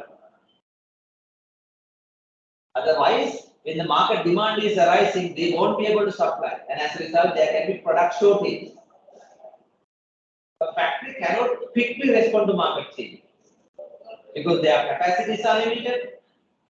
They don't produce all the production in-house. They will have to buy certain components and materials from suppliers. So that they will have to plan at least for 9 months, 10 months ahead and have a proper plan. Okay, this is how we are going to use our capacities, our inventories, our workforce, and other things to supply the market demand smoothly. That type of planning is called sales and operations. Right? So when making such plans, they basically consider the categories. Right? They basically consider the categories, product categories. We call it category plans. Right? And accordingly, decide the production rates, workforce levels, and inventory on hand to meet the future market demand at minimum cost. So these are the three things they are going to specify in the aggregate production plan for the quantities they are going to produce. Don't know whether you understand. With an example, you will understand. So coming to understand how this production planning should be done. Usually, once the category demands are finalized, production plan or capacity manager sometimes involved in finalizing these things. So they look at both internal environment as well as external environment when finalizing these figures. External factors like the market demand, they need to consider seriously. Market demand for each product category. Usually, how the market demand can be calculated. Market demand for your products, market demand for your, in case of services. We call it forecasting the market demand for future time periods. So maybe for next 1 year or 2 years, 5 years time, what will happen to the demand? There can be different ways of forecasting, but they will have to forecast. That is one main input to the decision making process. Then, of course, they will have to look at economic conditions of the country, of the market, like the demand, income levels of the customers, tax and various other economic elements that affect the economic conditions and all. So accordingly do the production plan and together with other factors, right? Competitor behavior, raw material availability, and external capacities available like subcontractors and all. Right? So those are the external factors that will be considered when doing the production plan. So the internal factors like the existing physical capacities, their workforce, inventory levels, nature of production activities and all will be considered on the other side when doing the production plan and accordingly decide the quantities. So depending on the industry, they will have to identify what is the best way to do it. For example, like cement manufacturing in Sri Lanka. A factory will have to prepare a kind of reliable plan for the next 6 months to 9 months, 12 months period for different product quantities, like 25 kilogram packets, and maybe for other industrial supply, some other quantities. How they are going to manufacture the quantity to put in the market. That is what we call aggregate production. based on which the next level of plan, we call it production scheduling and material requirements planning will be.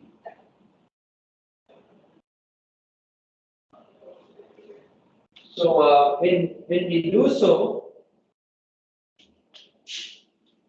they are specifying the production rate, how many units will be produced, and then the workforce, that means how many workers will be used for that, and then the level of inventories to be made. These are the three things that will be specified in aggregate production plan for a 1 month to 12 months or 18 months period in a way that minimizes the relevant production costs. So the production costs, it consists of various different costs. One is basically the production cost that involves fixed cost and variable cost related to the production. In addition to that, when we increase or decrease the production rates, sometimes by hiring workers or laying off, such additional costs should also be considered.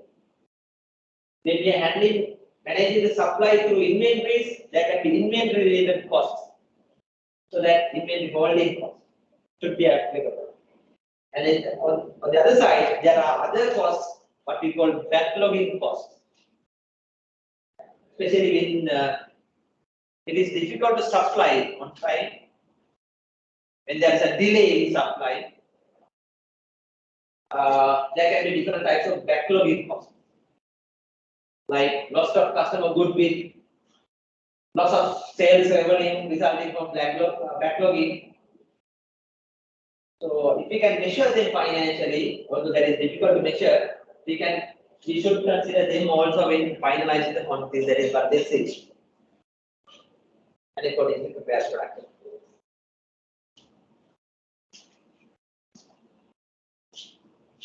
And accordingly, we can identify, right, by considering the sales forecast, whatever the resource available so far, like inventory levels and workforce levels, production rates, and all, and what are the other alternative capacity adjustments we have and their costs. Through this process, they will have to come up with a production plan that shows us aggregate workforce required, production levels and inventory levels, and for the plan the cost. With an example, you will understand what it is. Right. So these are the inputs to the aggregate production plan, and this is the final output we get. So now there are a lot of software packages available. At least simple templates. When you feed information in one side and make the request, it generates all the production plans and all. So that task very easy.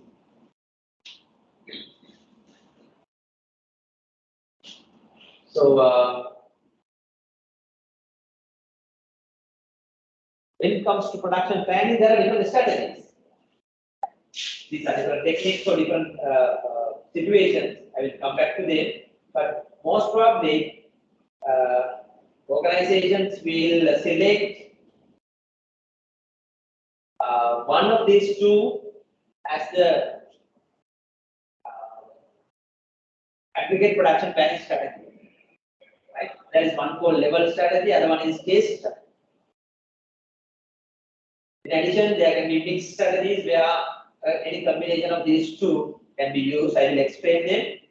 Which strategy to select will depend on various other factors like company policies. Different organizations may have their own policies. Accordingly, they will select level or chase. And of course, the cost of each policy, cost of each strategy, and accordingly, they will select their production plan.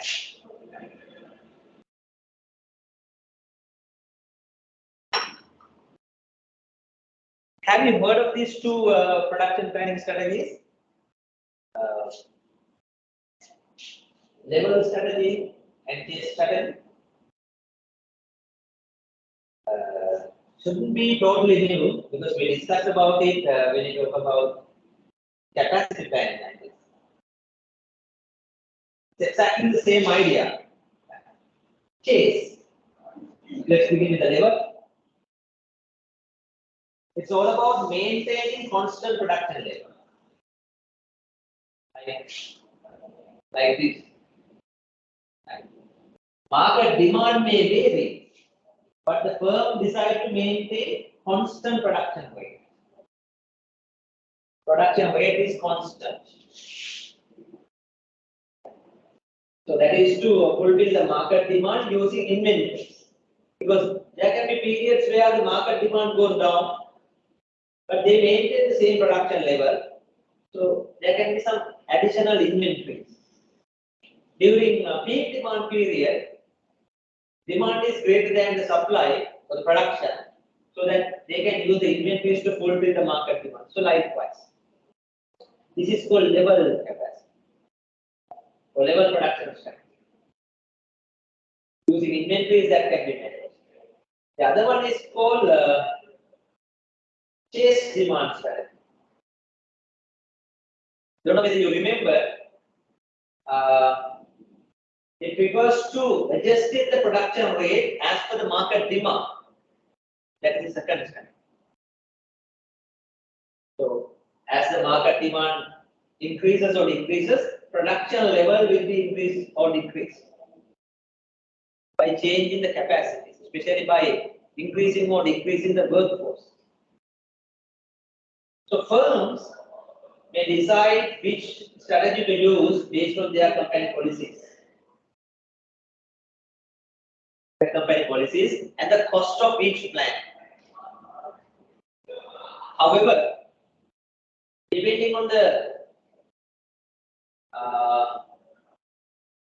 planning strategy, how we calculate things and how we calculate the cost and all may vary. We will quickly identify it with a simple example here. Right. And quickly move the other part of it. See, this is a very simple hypothetical example for us to identify how this production planning decision would be made. Consider the market demand and other factors and decide the product quantity. Now assume that you are given such information. For the next 4 quarters, the market demand for particular product category is given like this. Sales forecast for the first quarter 80,000, second quarter 50,000, third quarter 120,000, likewise. You will be also provided such additional information also like inventory carrying cost, hiring cost and the firing cost, and the production cost per unit. And additionally, more information like production per employee, that's also given, and beginning workforce, 100 workers in place. Now, if you are provided such information and ask, okay, calculate the aggregate production cost for level production and then for chase production and decide which strategy is more important, then you should be able to just do the calculation as they come. We can do it in a way like this. For level production, as we identified earlier,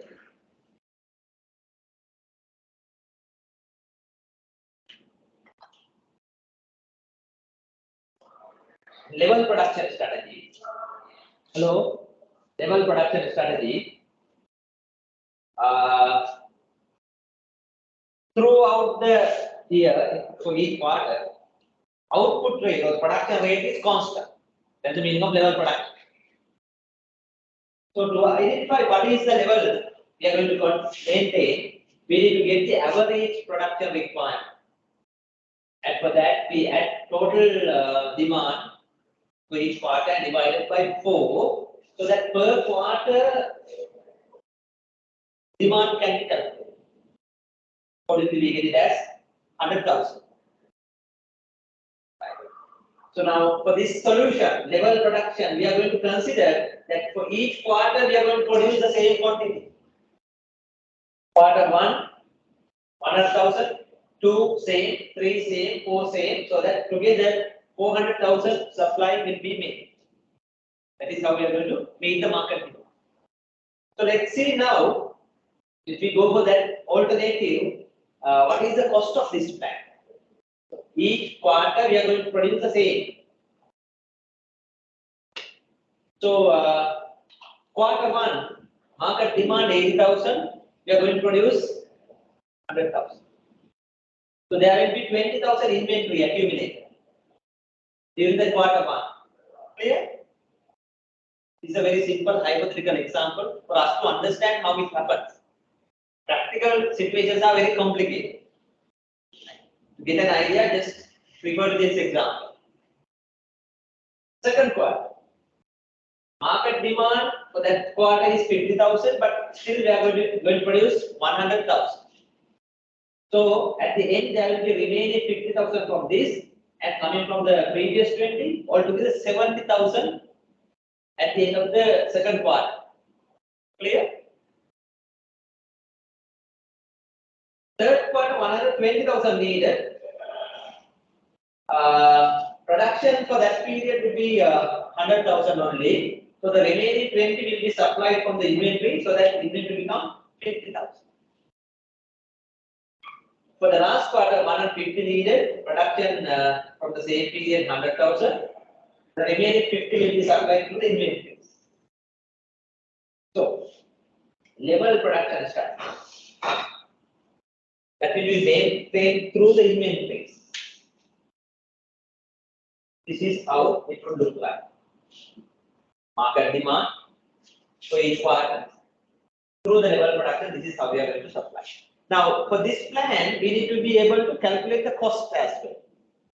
So this is how we are going to calculate the cost for this plan. Now, we need to produce 400,000 units at the cost of 2 per unit, right? This here. Regular production cost per unit, $2. So that cost is applicable. What are the other costs applicable? Hiring cost, is that applicable? Do we have to hire more or fire more when we go for level production? No, we don't have. Just the inventory carrying cost that is relevant. Because it says here 0.5 units per quarter. $0.5 per unit per quarter. So that we calculate total of 140,000 items in inventories multiplied by inventory carrying cost. So that the cost of level production strategy would be this.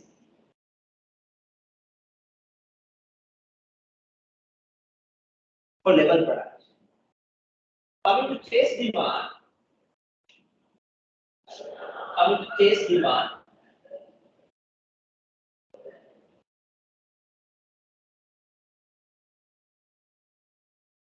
Coming to chase demand. As the term implies here, what is the difference here? Chasing the demand. In the sense, we adjust our production rate to match the market demand. So we will use a template like this to calculate it. So quarter 1, market demand 80,000, and same amount will be produced, 80,000. Now, to produce 80,000 units, how many workers would be required? Right? Because in chase demand is basically managed through hiring and firing workers. We need to go back and see what are the information given here. Right? it says hiring cost is $100 per worker, hiring cost $500 per worker, and here it says at the beginning there are 100 workers. Further to that, labor rate productivity, production per employee equals 1000 units per quarter. That is the labor productivity. Right. Production rate, production per employee, 1000 units per quarter. Now, considering such information here, for the first quarter to produce 80,000 units, how many workers are required for that quarter? One worker can produce 1000. So by dividing 80,000 by 1000, we can identify how many workers required. So how many? 80,000. Sorry, 80. How many workers are there at the beginning? According to the information, 100 workers are there. Should they hire more then? No, no need to hire more because they already have 100. Instead, they will have to hire additional 20 for the first quarter. Don't know whether you get that argument. From where we get that information? From the hypothetical example. So in case demand, we produce exactly the same quantity needed, that is 80,000. Produce that amount, we need 80 workers. Originally we have 100 workers, so we have to hire 20 additional workers. Going to the second quarter, that we need to produce 50,000. That is the sales forecast. So what is the production plan? Producing exactly the same. So that we need 50 workers for that quarter. How many workers we have at the beginning? We have 80 workers. So we'll have to further reduce that to 50 so that 30 additional workers. Coming to third quarter, sales demand. Sales requirement is 120,000. We are going to produce exactly the same. How many workers? 120 workers. So we have at the beginning of third quarter, we have 50 workers coming from the previous quarter. So additional 70 should be hired.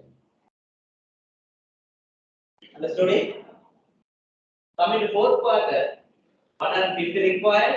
So the production exactly the same. We need 150 workers. We have only 120. The remaining 30 should be hired. So this is how we are going to supply to the market in case we select chase demand strategy and fulfill the market demand. Now, when we calculate the total cost of this strategy, we need to consider the production cost, that is 400,000, and unit cost. So, what are the relevant costs for this plan? Inventories are not relevant because we are not going to maintain inventories here. Just hiring and firing and other capacity adjustments costs if applicable, but here only consider hiring and firing. So, we will have to hire 100 additional workers during the year, so that 100 into $100, and we will have to hire 50 workers during the year, 50 into 5,000, 500, so $500 because it says here, firing cost equals $500 per worker. Hiring cost $100 per worker. So accordingly, the total cost of chase demand strategy would be 835,000,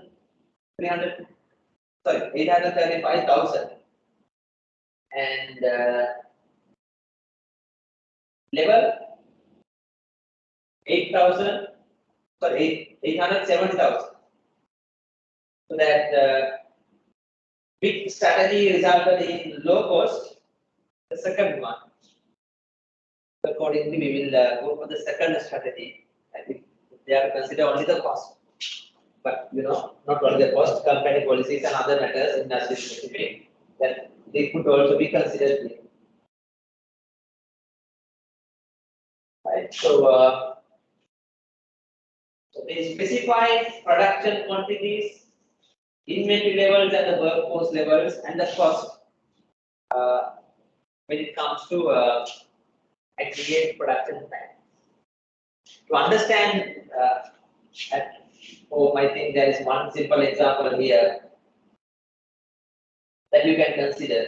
This is candy production, coffee type, right? Good and rich candy. The demand for that particular product category for the next 1 year for seasons given here: spring, summer, fall, and winter. The average demand is then 100,000 per quarter or per season. And other details are given here. Only one main addition here is that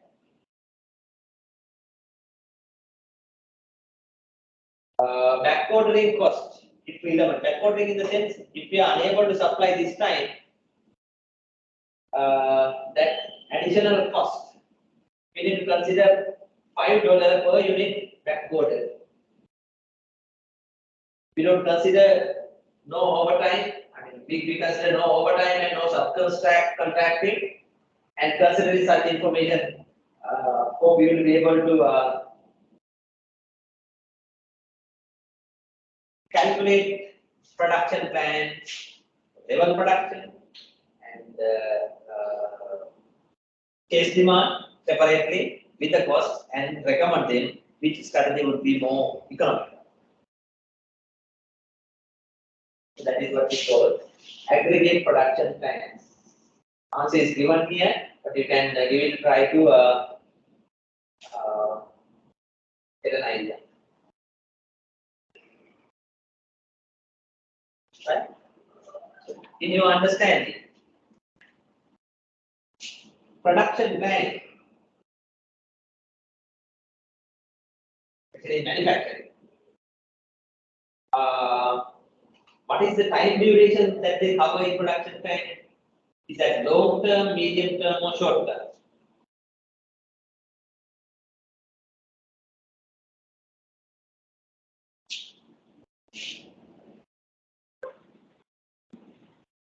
Production planning is all about medium term planning. 3 months to 12 months. The idea is to specify the production rates, how we are going to meet the market demand for next 1 year or so. So a team comprised of sales and marketing and operations should finalize it. A team comprised of sales and marketing and operations should finalize it. And they specify their production rates and their inventory levels and the workforce levels, and then cost of the production. There are different strategies available. We talked about 2: level production strategy, the chase demand strategy. So considering 2 options, based on the information given, we identified how to prepare 2 production plans, level 1 for level, 1 to chase, and calculate the cost and recommend which strategy would be more economical.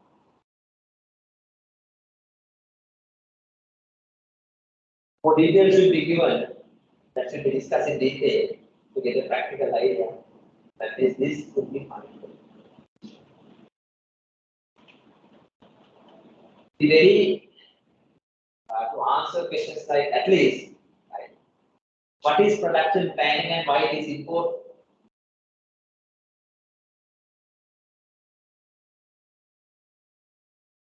And then what are the different strategies available for production planning?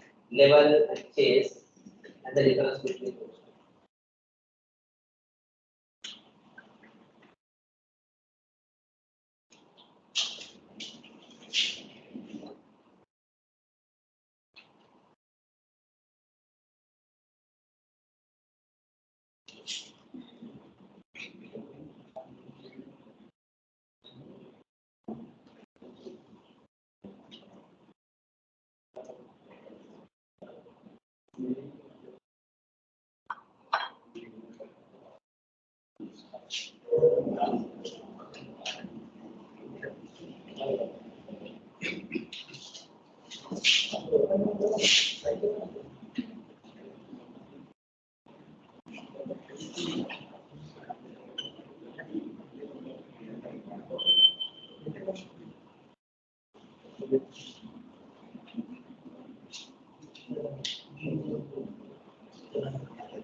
This is not that relevant to your own industry, that is big firms, accounting firms, and all. This is basically come from manufacturing.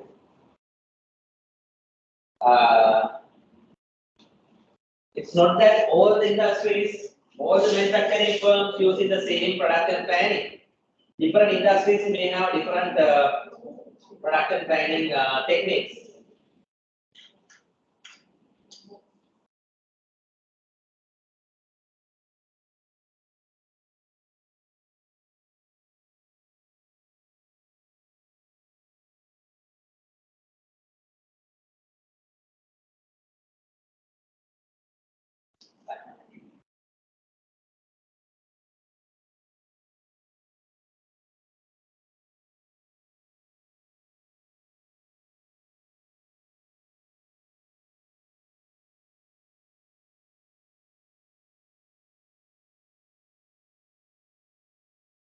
So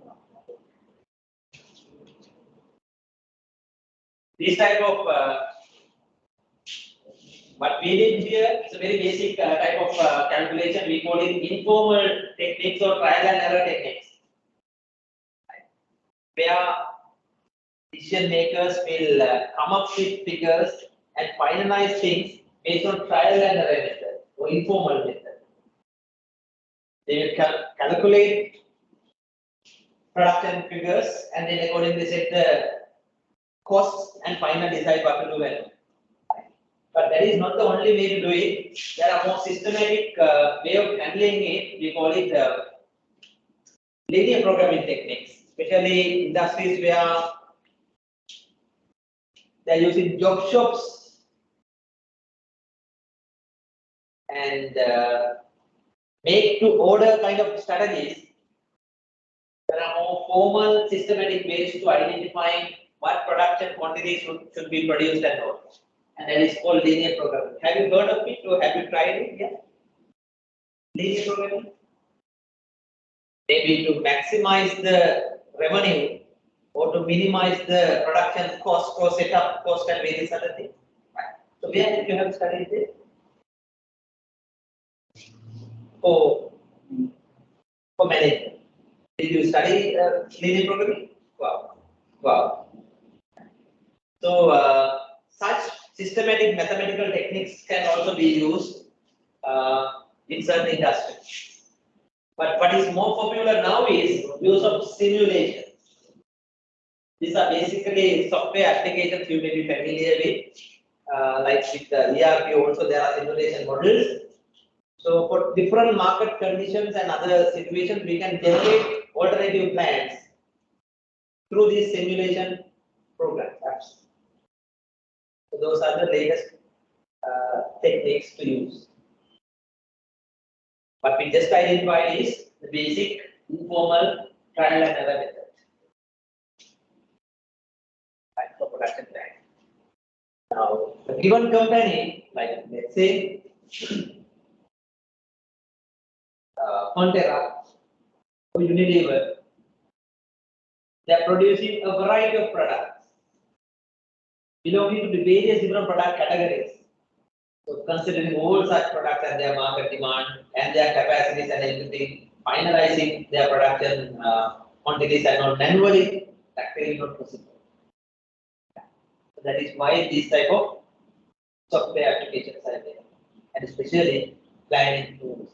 Nowadays, more often we call them analytics. Right? Supply chain analytics and production analytics are highly useful in identifying these quantities. So such information will be further processed using these simulation planning arrangements. So such market forecast and the capacities and other market conditions will be fed to the system simulation scenario, and then generate reports based on more practical alternative plans which is generated. In a way, they can plan how the market demand can be fulfilled at minimum cost.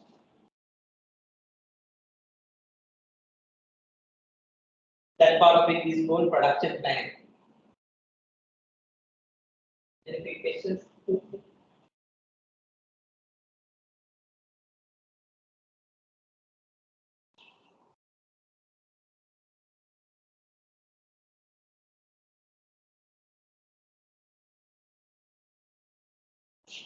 Since we run short of time, I am not going to explain other things. Right? Explain things in detail from the beginning. You have understood it better. But having simple ideas. But it's good to know about the other area we are going to cover within the next 45 minutes or so. That is material requirements planning, the next level of plan. From aggregate production plans next.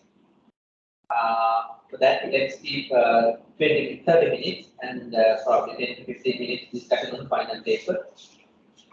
If you are unable to meet before the exam, possible, let's meet for presentations. I don't think so. Only next week we have lectures, right? They have not come from it. Have they? No, not yet. But most probably, let's see.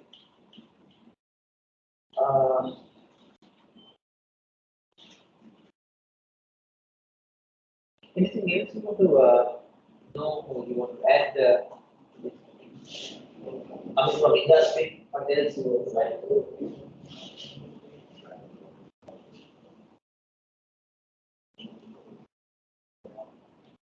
From industry to industry, how they do it?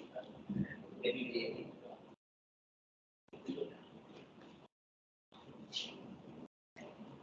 this is just the basics. This submission to basic degree, but beyond that you need have more industry specific details and practical. Can we quickly move to the last part of this? That is called material requirements planning. Production scheduling and materials requirements planning.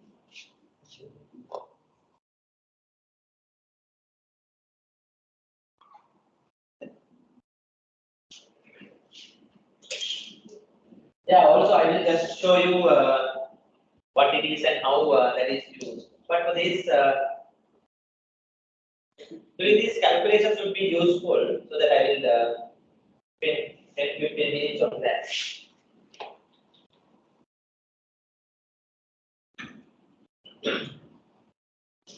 Here we will try to identify what we expect from these two planning steps: production scheduling and materials requirements planning. Identify what is MRP and components of MRP systems, and describe the steps to be followed when planning or when processing MRP systems. And only that, I am not going to discuss things beyond that point, because you are much aware of, because you are completing another topic on ERP. So that is one part. I mean, that is the MRP could be one part of large enterprise resource planning systems, right? So how they have been involved and all, you know better than me. So that I am not going to explain that part, but only the these two production planning steps: production scheduling and material requirements plan. Now in APP, aggregate production plan, although I will explain in detail, category demands are specified. For the category, what is the quantity for the next quarter, likewise. That has to be further specified here. We call it preparing the production schedule, where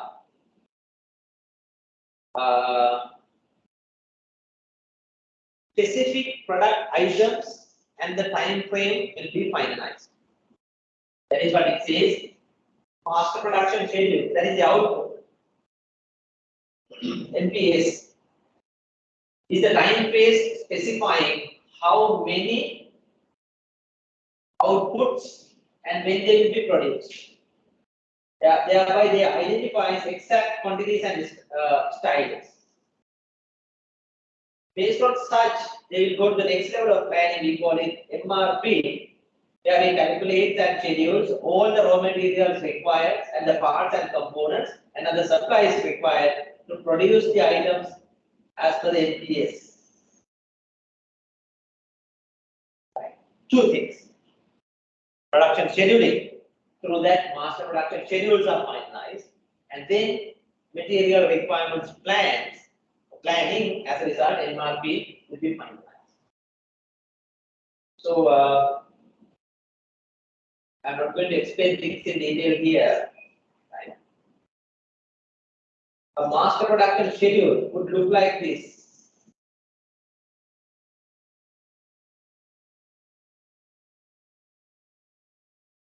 And APP will highlight or specify production quantities for the category, whereas master production schedule will further specify specifically what products when they will be produced. Say for example, now this is for amplifiers, kind of product they produce. According to the APP, from the quarterly production, monthly production has been highlighted. Has been identified. So January 1,500 units of amplifiers are going to be produced. In the master production schedule, that has to be further specified, like for each specific product items, like 75 volt, 150 volt, 240 volt amplifiers, and then for different weeks, how the total 1,500 will be specified. Such a detailed, specific production plan is what we call master production schedule. Master production schedule. So for the second month, February, 1,200 total units will be divided among different specific items and for each week. That we call master production schedule.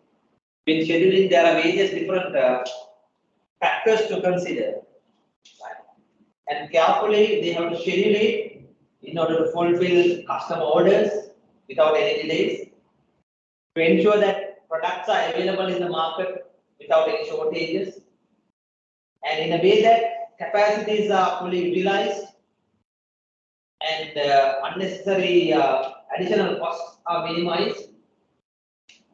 So likewise, so for that, they'll have to consider all these aspects and prepare these master production schedules.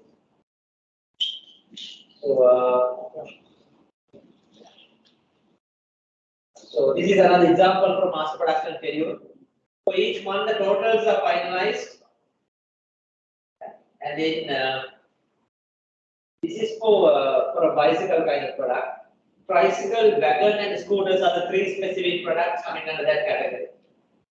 So for each month, how the total quantities will be subdivided into categories of special products, specific products.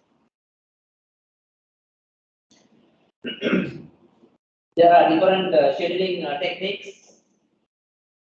I'm not going to provide more details about it. Right. So basically, I'm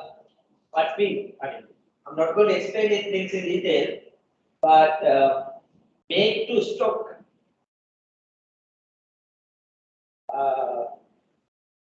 we will use end items as the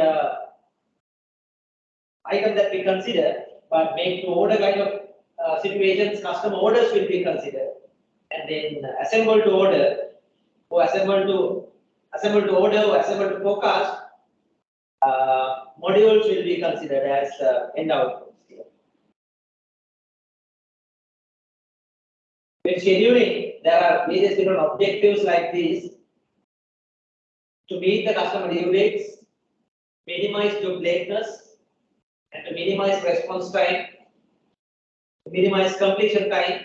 Likewise, for different situations, different objectives may be relevant. Accordingly, the production scheduling should be done. When you go through them, if certain points are not clear, we can quickly discuss things. Among them, the first one is very much relevant to all these industries, all these situations. So scheduling products in a way that meet the customer due dates. When they place the order, they will specify the due date also. So that considering our capacities and our production plan. So we need to schedule this and supply on that. At the same time, there can be other objectives also to be maintained.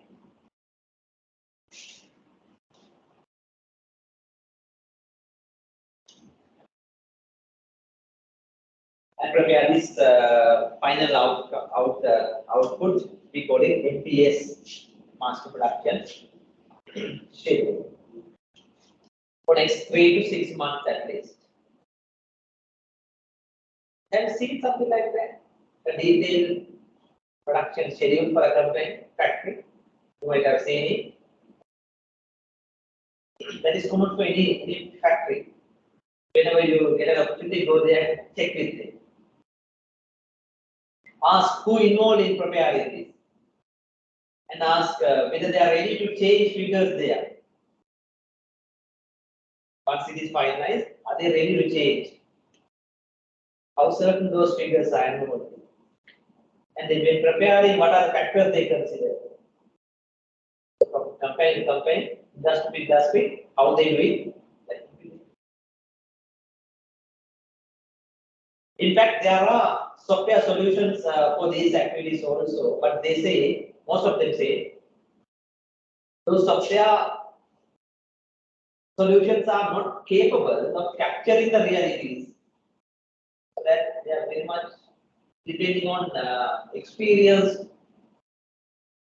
and they know how to process various different requirements and constraints and come up with figures.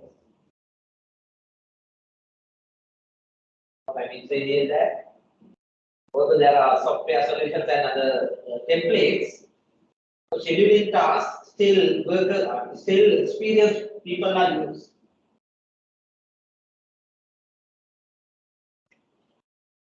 Are they ready to change figures in mass production schedule once it is finalized? It's very difficult to change. Especially, at least they may consider most immediate 1 month or probably even 2 months, especially 1 month, that they are not ready to change. Right? Very strict. They are going to maintain strict production schedule for the next month or at least 2 days.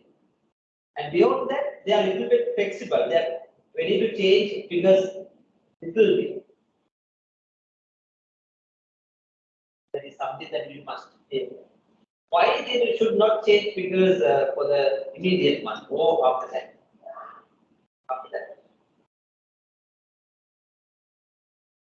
Then they will have to change their short-term production plans and everything accordingly. That is not practical sometimes, that is not effective. So we can't just start production. We need to think of resources like machines, production lines, workforce, and more importantly, the supply of materials. Depending on the product we are going to produce, we should arrange everything. If you are going to make constant changes there, we'll have to arrange different. So that is not bad. And that is why such master production schedules and all those figures are not changed. At least for 1 month or 2 months.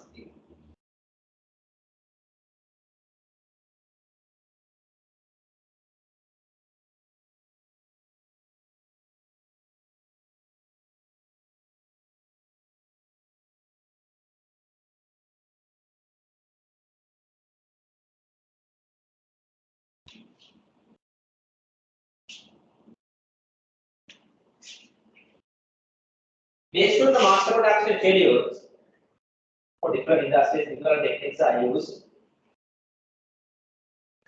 I will have to explain 1 hour this slide so that I will skip it. So anyway, we are basically considering industries where mass production is used. So that aggregate production plan, mass production schedule, and then MRP, and then the CRP. Based on that, they go to the next level of planning. We call it MRP. Stands for Material Requirements Planning. There are a few slides in this topic. This part of it, I will just expedite it. Will show you only the important parts.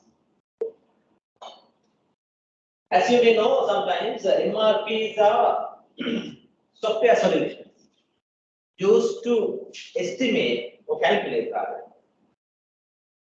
material requirements in order to start production smoothly. So these are software solutions. We call it a dependent demand production planning systems or inventory control systems. They get information from various different sources, especially from master production schedule and other sources, and then determine purchasing and production schedules for the components required. So,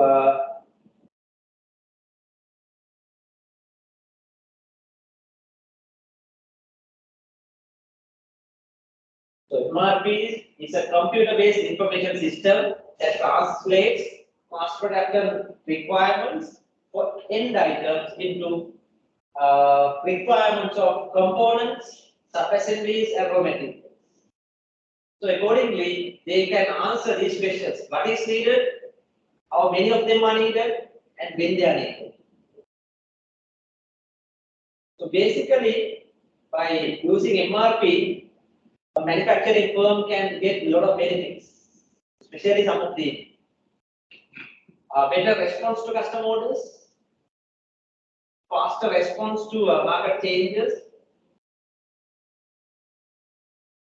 by easily calculating the required raw materials and all, improved utilization of resources like processes, machines, and labor.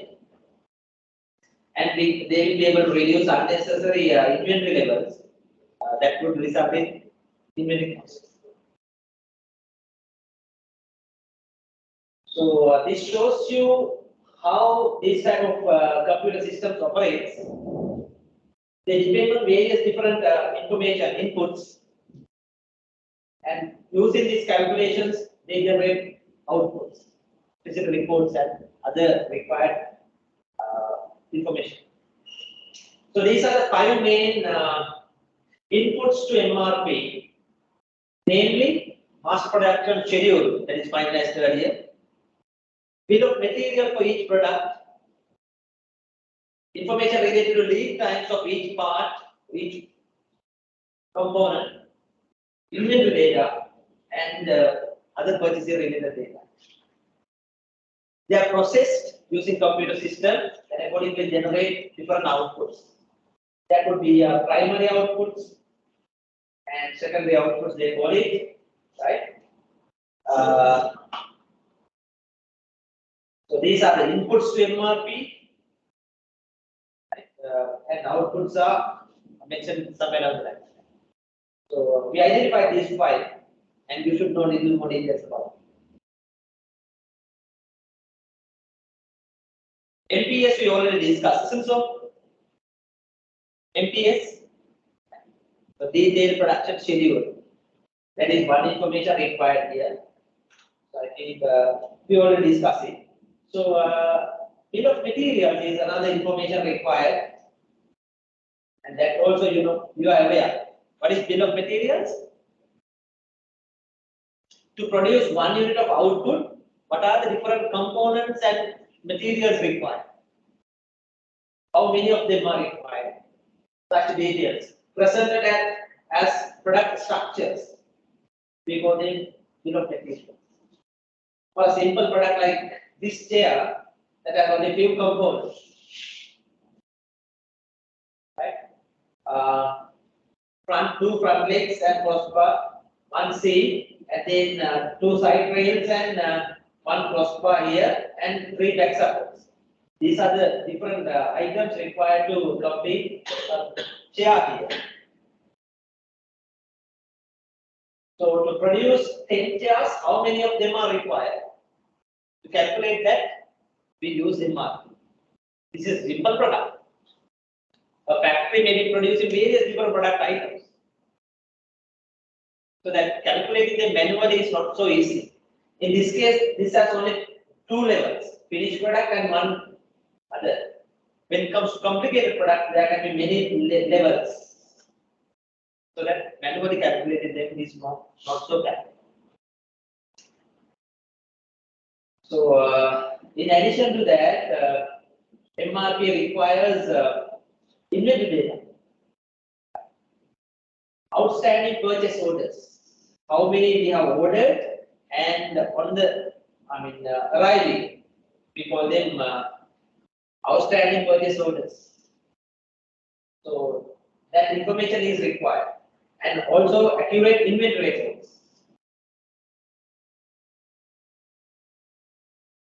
Another piece of information required for these calculations is lead times. You know the meaning of lead times? When you order certain component, how long it will take to arrive? Few days to few weeks sometimes. That is for items we purchase from outside.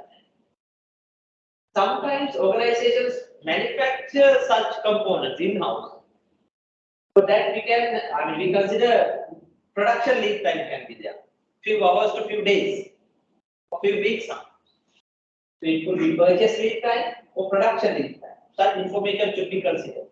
We'll understand it when we process one example.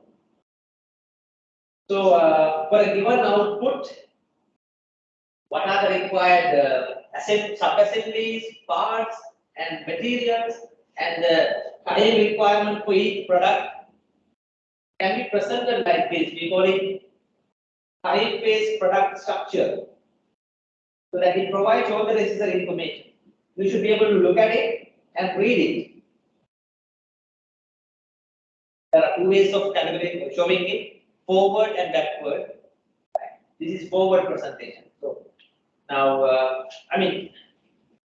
to produce 1 unit of A, it requires B and C.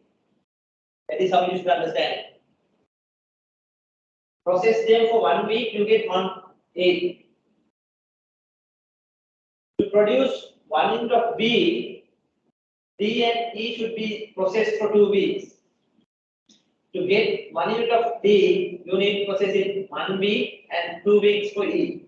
So so altogether, to start production and complete 1 unit of A, if we start today, we get it. We need to process for 8 weeks. So if we need to produce 200 units of A, how many B's, C's, likewise, we need to be aware. And for that calculation purpose, we use for products that we assemble, assembly time charts are used for bill of material details, and then lead time details. I'm not going to explain this. I hope you'll understand. The outputs are primary and secondary. One is planned orders. So how many of them should be ordered when, and accordingly generate purchase orders, POs. With one simple example, let's quickly identify how MRP processing is done. So MRP processing, We process all the required, all the available information and generate information. How many items should be purchased from each component. Right? For that, we use a template like this when we do it method. So you should know if information is given in exam questions. Using a template like this, calculate MRP figures. You will do it within 5 to 10 minutes time. You will learn how to do it, and you will try it. And you will practice it at home. You will learn it. Right. These are the items in MRP records. Gross requirements, scheduled receipts, if any, accordingly projected on hand, and accordingly we can calculate net requirements, and plan order receipts in between, and then according plan order release. So how we are going to order and how we are going to release. That is what we are going to do.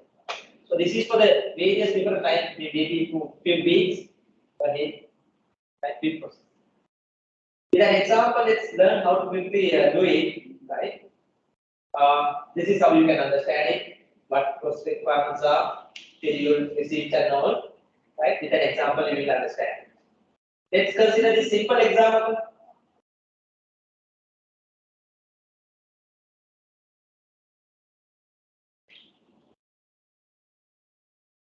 Please consider this simple example that has only 2 product levels.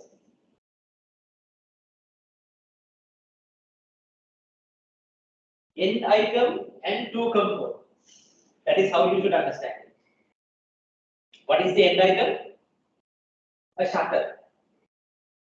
To produce 1 unit of shutter, 2 sub-assemblies are required. One is frame and board sections. What are these? How many of them are there? Proportion. This is the bill of material for a shutter. BOM. By combining 2 frames and 4 wood sections, you get a shutter. And assume that you are provided this information, mass production schedule, and accordingly you need 100 units of shutters by the 4th week, and another 150 units of shutters by 8th week. Clear? Bill of materials is given, and for each product, like for the final product and the components, lead time is also provided here. Check whether you can understand it. For shutters, lead time is 1 week, frames 2 weeks, wood sections 1 week.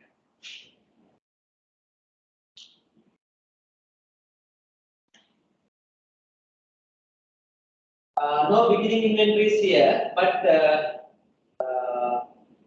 scheduled receipts for the wood section, there are 70 by the 1st week. That is only change here. Now check whether you can understand it. Now, when it comes to MRP, we should start from the end item, shutters. Now, according to the mass production schedule, we have to finalize the MRP for the shutters first. Are you following it? So, according to the mass production schedule, by 4th week, there should be 100 items. That is the gross required. Can you understand it? 100 units of shutters by the 4th week. No any beginning inventories, no scheduled receipts, no projected on hand. So that net requirements equal the same gross requirement. Understood it? And that should be ready by 4th week. So plan order receipts the same week, the same amount should be there. So what is the plan order release? When it should have been started? 1 week prior to the required date. Then only it will be ready by 1 week. So when it should start it? At 3rd week. When it is started, beginning of 3rd week, that will be ready by the beginning of 4th week. Understood it? So this should be started by third week in order to supply by fourth week. Then to manufacture 100 shutters, how many frames are required? We have to go back. We need to go to the product structure and identify how many frames are used. So 2 frames per shutter. So what is the gross requirement here? Gross requirement here, that is 200 units of shutters by the third week.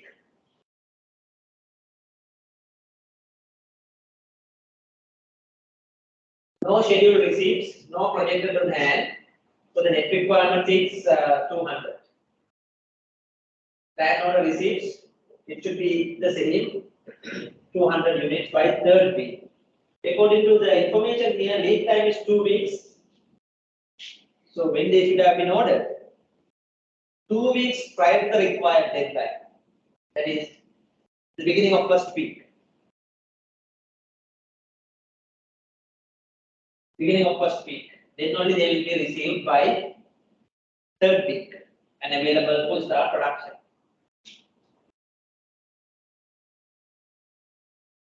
Coming to wood sections. How many wood sections would be required? 1 shutter, 4 wood sections. So to produce 100 units, how many wood sections? 4 times of them, 400. And additionally, it says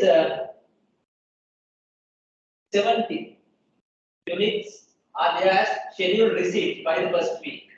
So that it will be available in the stocks required or projected on hand by the first week, 70. That will be continued for second week, third week. So that net requirement become lower than the gross requirement, right? 400 minus 70, 330. So that should be ready. Plan order receipts, 330 should be ready by third week. Consider the lead time, that is 1 week. They should have ordered by beginning of second week so that they will be available on third. Just consider this additional information and do it quickly. The same, since you don't have the hard copy, just write this down and make sure you understand it. Now, assume, right, the same information, but this additional information. Like you have 20 units of shutters. 20 units of shutters as the beginning inventory.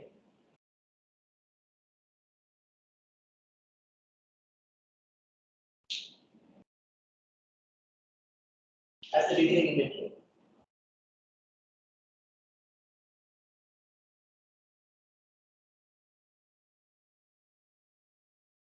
Further to that,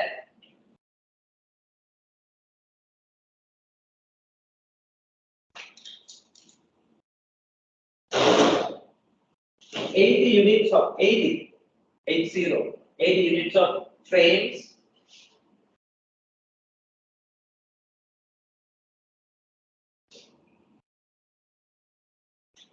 and 120 units of wood sections.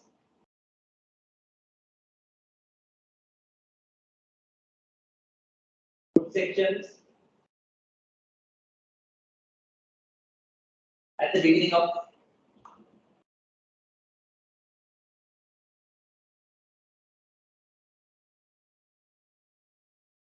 the period or beginning of the first week.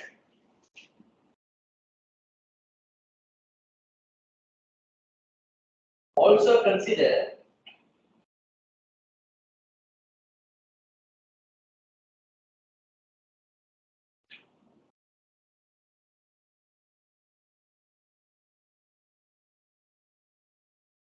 also consider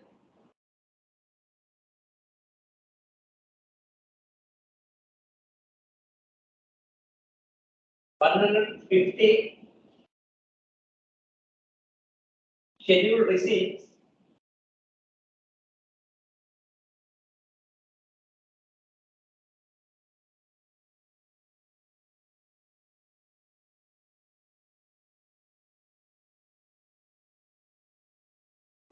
$150 scheduled receipts for frames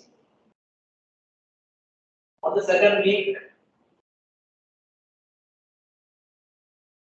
During the second week of the week.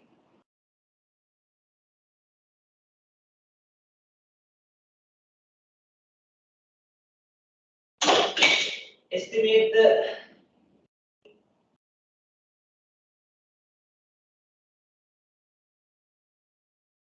material requirements for the end item,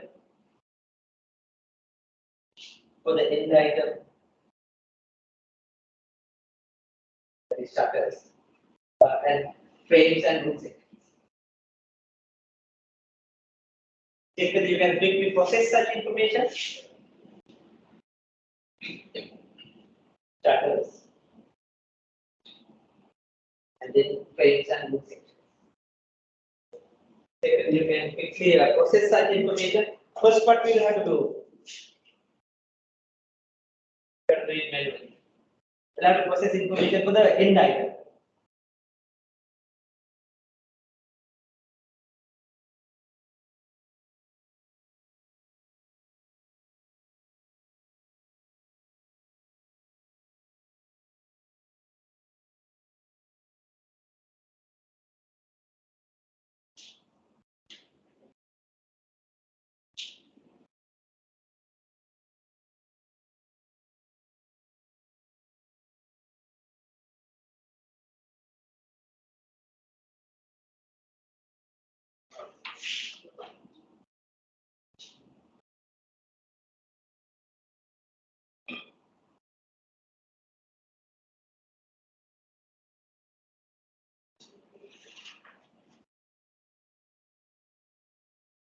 Other information is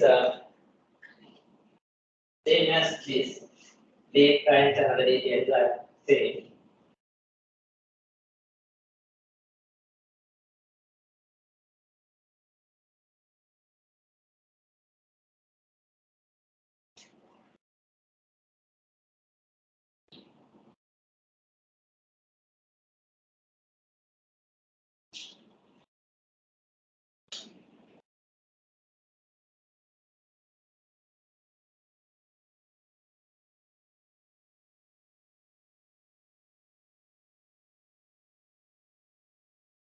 We need to first finalize the MRP for shutters, that is the end item. What is the only change here?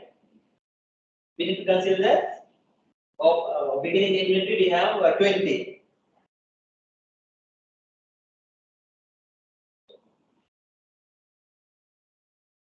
We have 20 as the beginning inventory. So projected on hand from the week 1 should be 20, second week 20, third week 20, so that the fourth week 20 we have. So that the net requirements become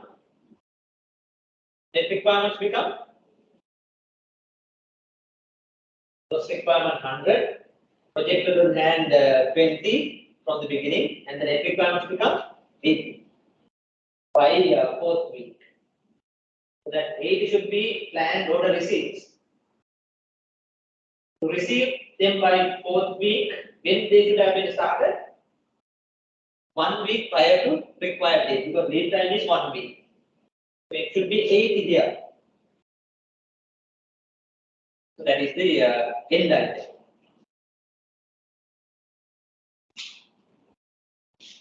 So every time you should start with the end item.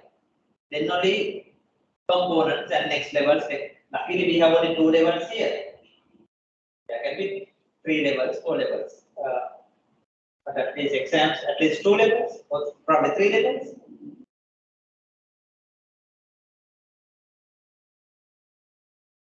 I hope end item is done now. Coming to frames.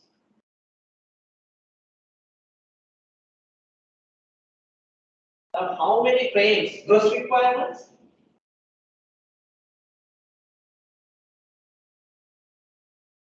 80 into 2, 180, 160 by third week. So what are the other additional information? Beginning inventory was there's a beginning inventory for frames.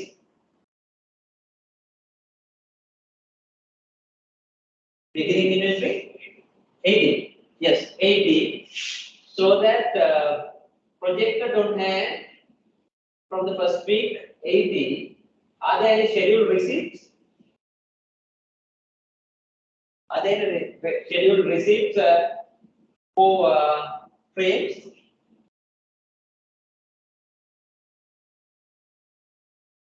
$150 by second week. So first week only 80 because that is the beginning inventory. Second week there is a scheduled receipt of 150. 150.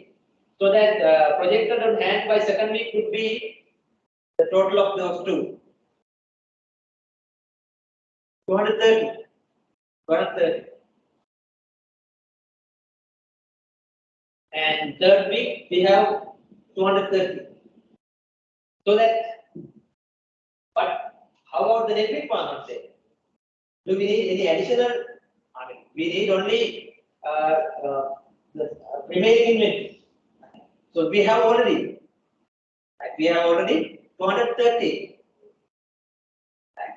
So, so should we order more net requirements? No, we have already available. I mean, we already have 230, so that no need of additional requirements, no net requirements. Instead, we have 30 remaining additional that will be carried forward to the fourth week, fifth week, likewise. Right? So that is clear.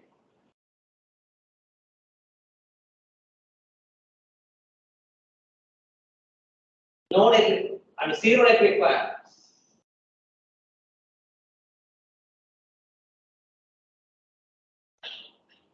No need to, I mean, we need to arrange products, but we don't need to order but it is already available. How about wood sections?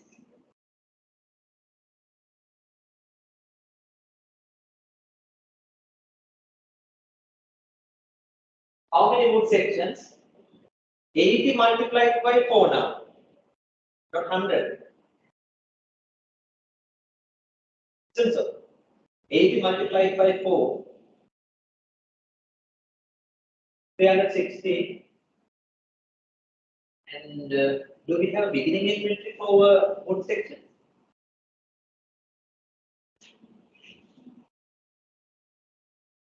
$120. So from the week 1 we have 120.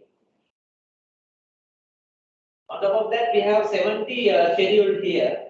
That comes from the previous example. Right. So projected on hand 120 and then 70 here. So altogether 190 projected on hand. So the remaining is the net required. Remaining is the net required.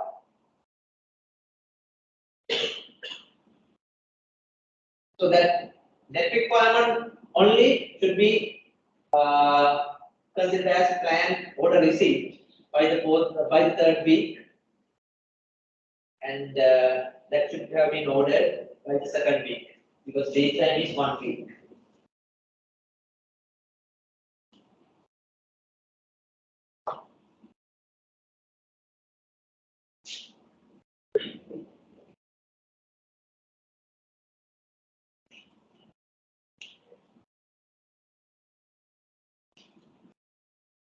In case of exam questions, this template will be given. You'll have to just identify information and process it.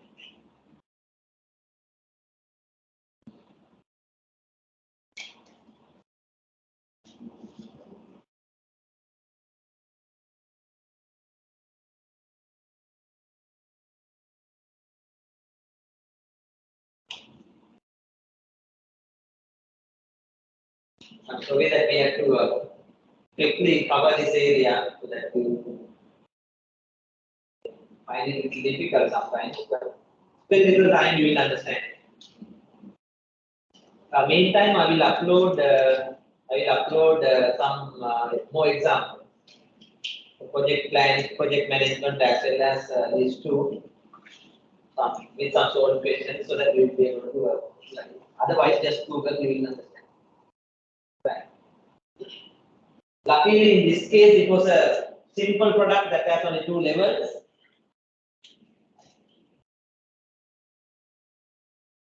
We can easily calculate it.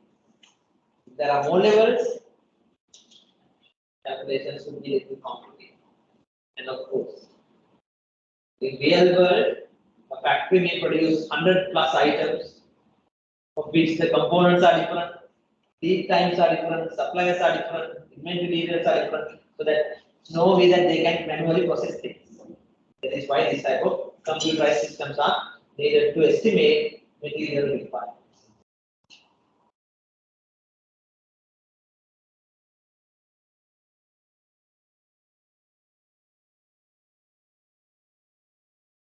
Right.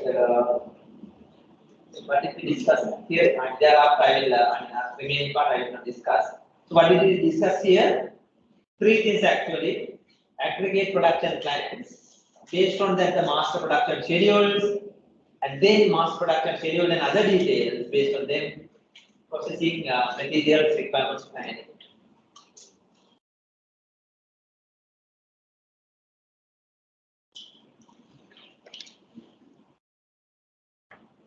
If we are unable to meet one more time, possible presentation. Otherwise, I will consider the submission as the main evaluation technique. You like that, right? Unfortunately.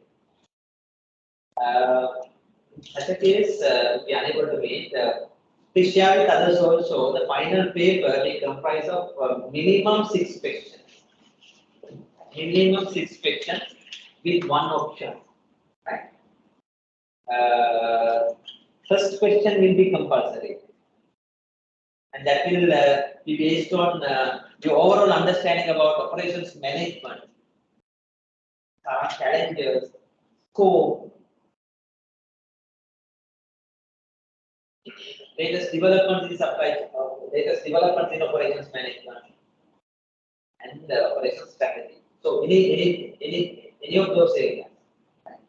That question will be compulsory so that you cannot include the answer. You should study that part.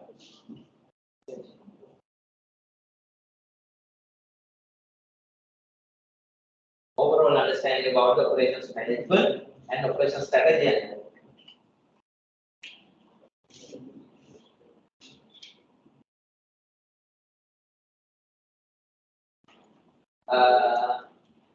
In addition to that, there will be 5 questions minimum. Sometimes there is 6 questions. 5 questions, out of which you have to answer only 4 questions. At least there will be 2-3 calculations that you should be ready for calculations also. So think of the topics we discuss calculation, and you can bring your calculator. In case MRP and all, we did discuss inventory management. So I think all the other equations you have, equations will not be given, but templates like these will be given in addition to the information. And all the other questions will be based on descriptive parts of the operations management. You may decide which topics you are going to cover, you are going to study, but there will be questions from all the topics you cover. You may decide few topics and study accordingly. Make sure you answer all 5 questions. I mean total of 5 questions without missing one. And obtain good marks for the paper and get through the subject first with your experience, with your understanding, you can definitely go through it, but it's a matter of writing that you know it or not. You need to write and communicate that you have understood this topic and this is what it is.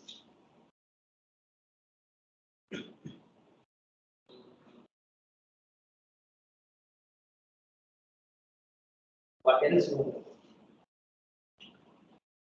About today?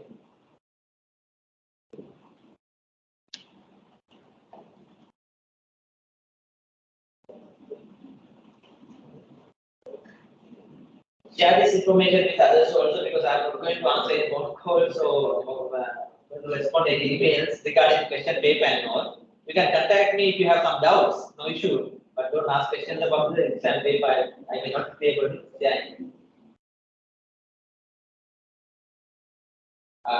But whatever the common instructions given, you can share it with the others. Those one of the things.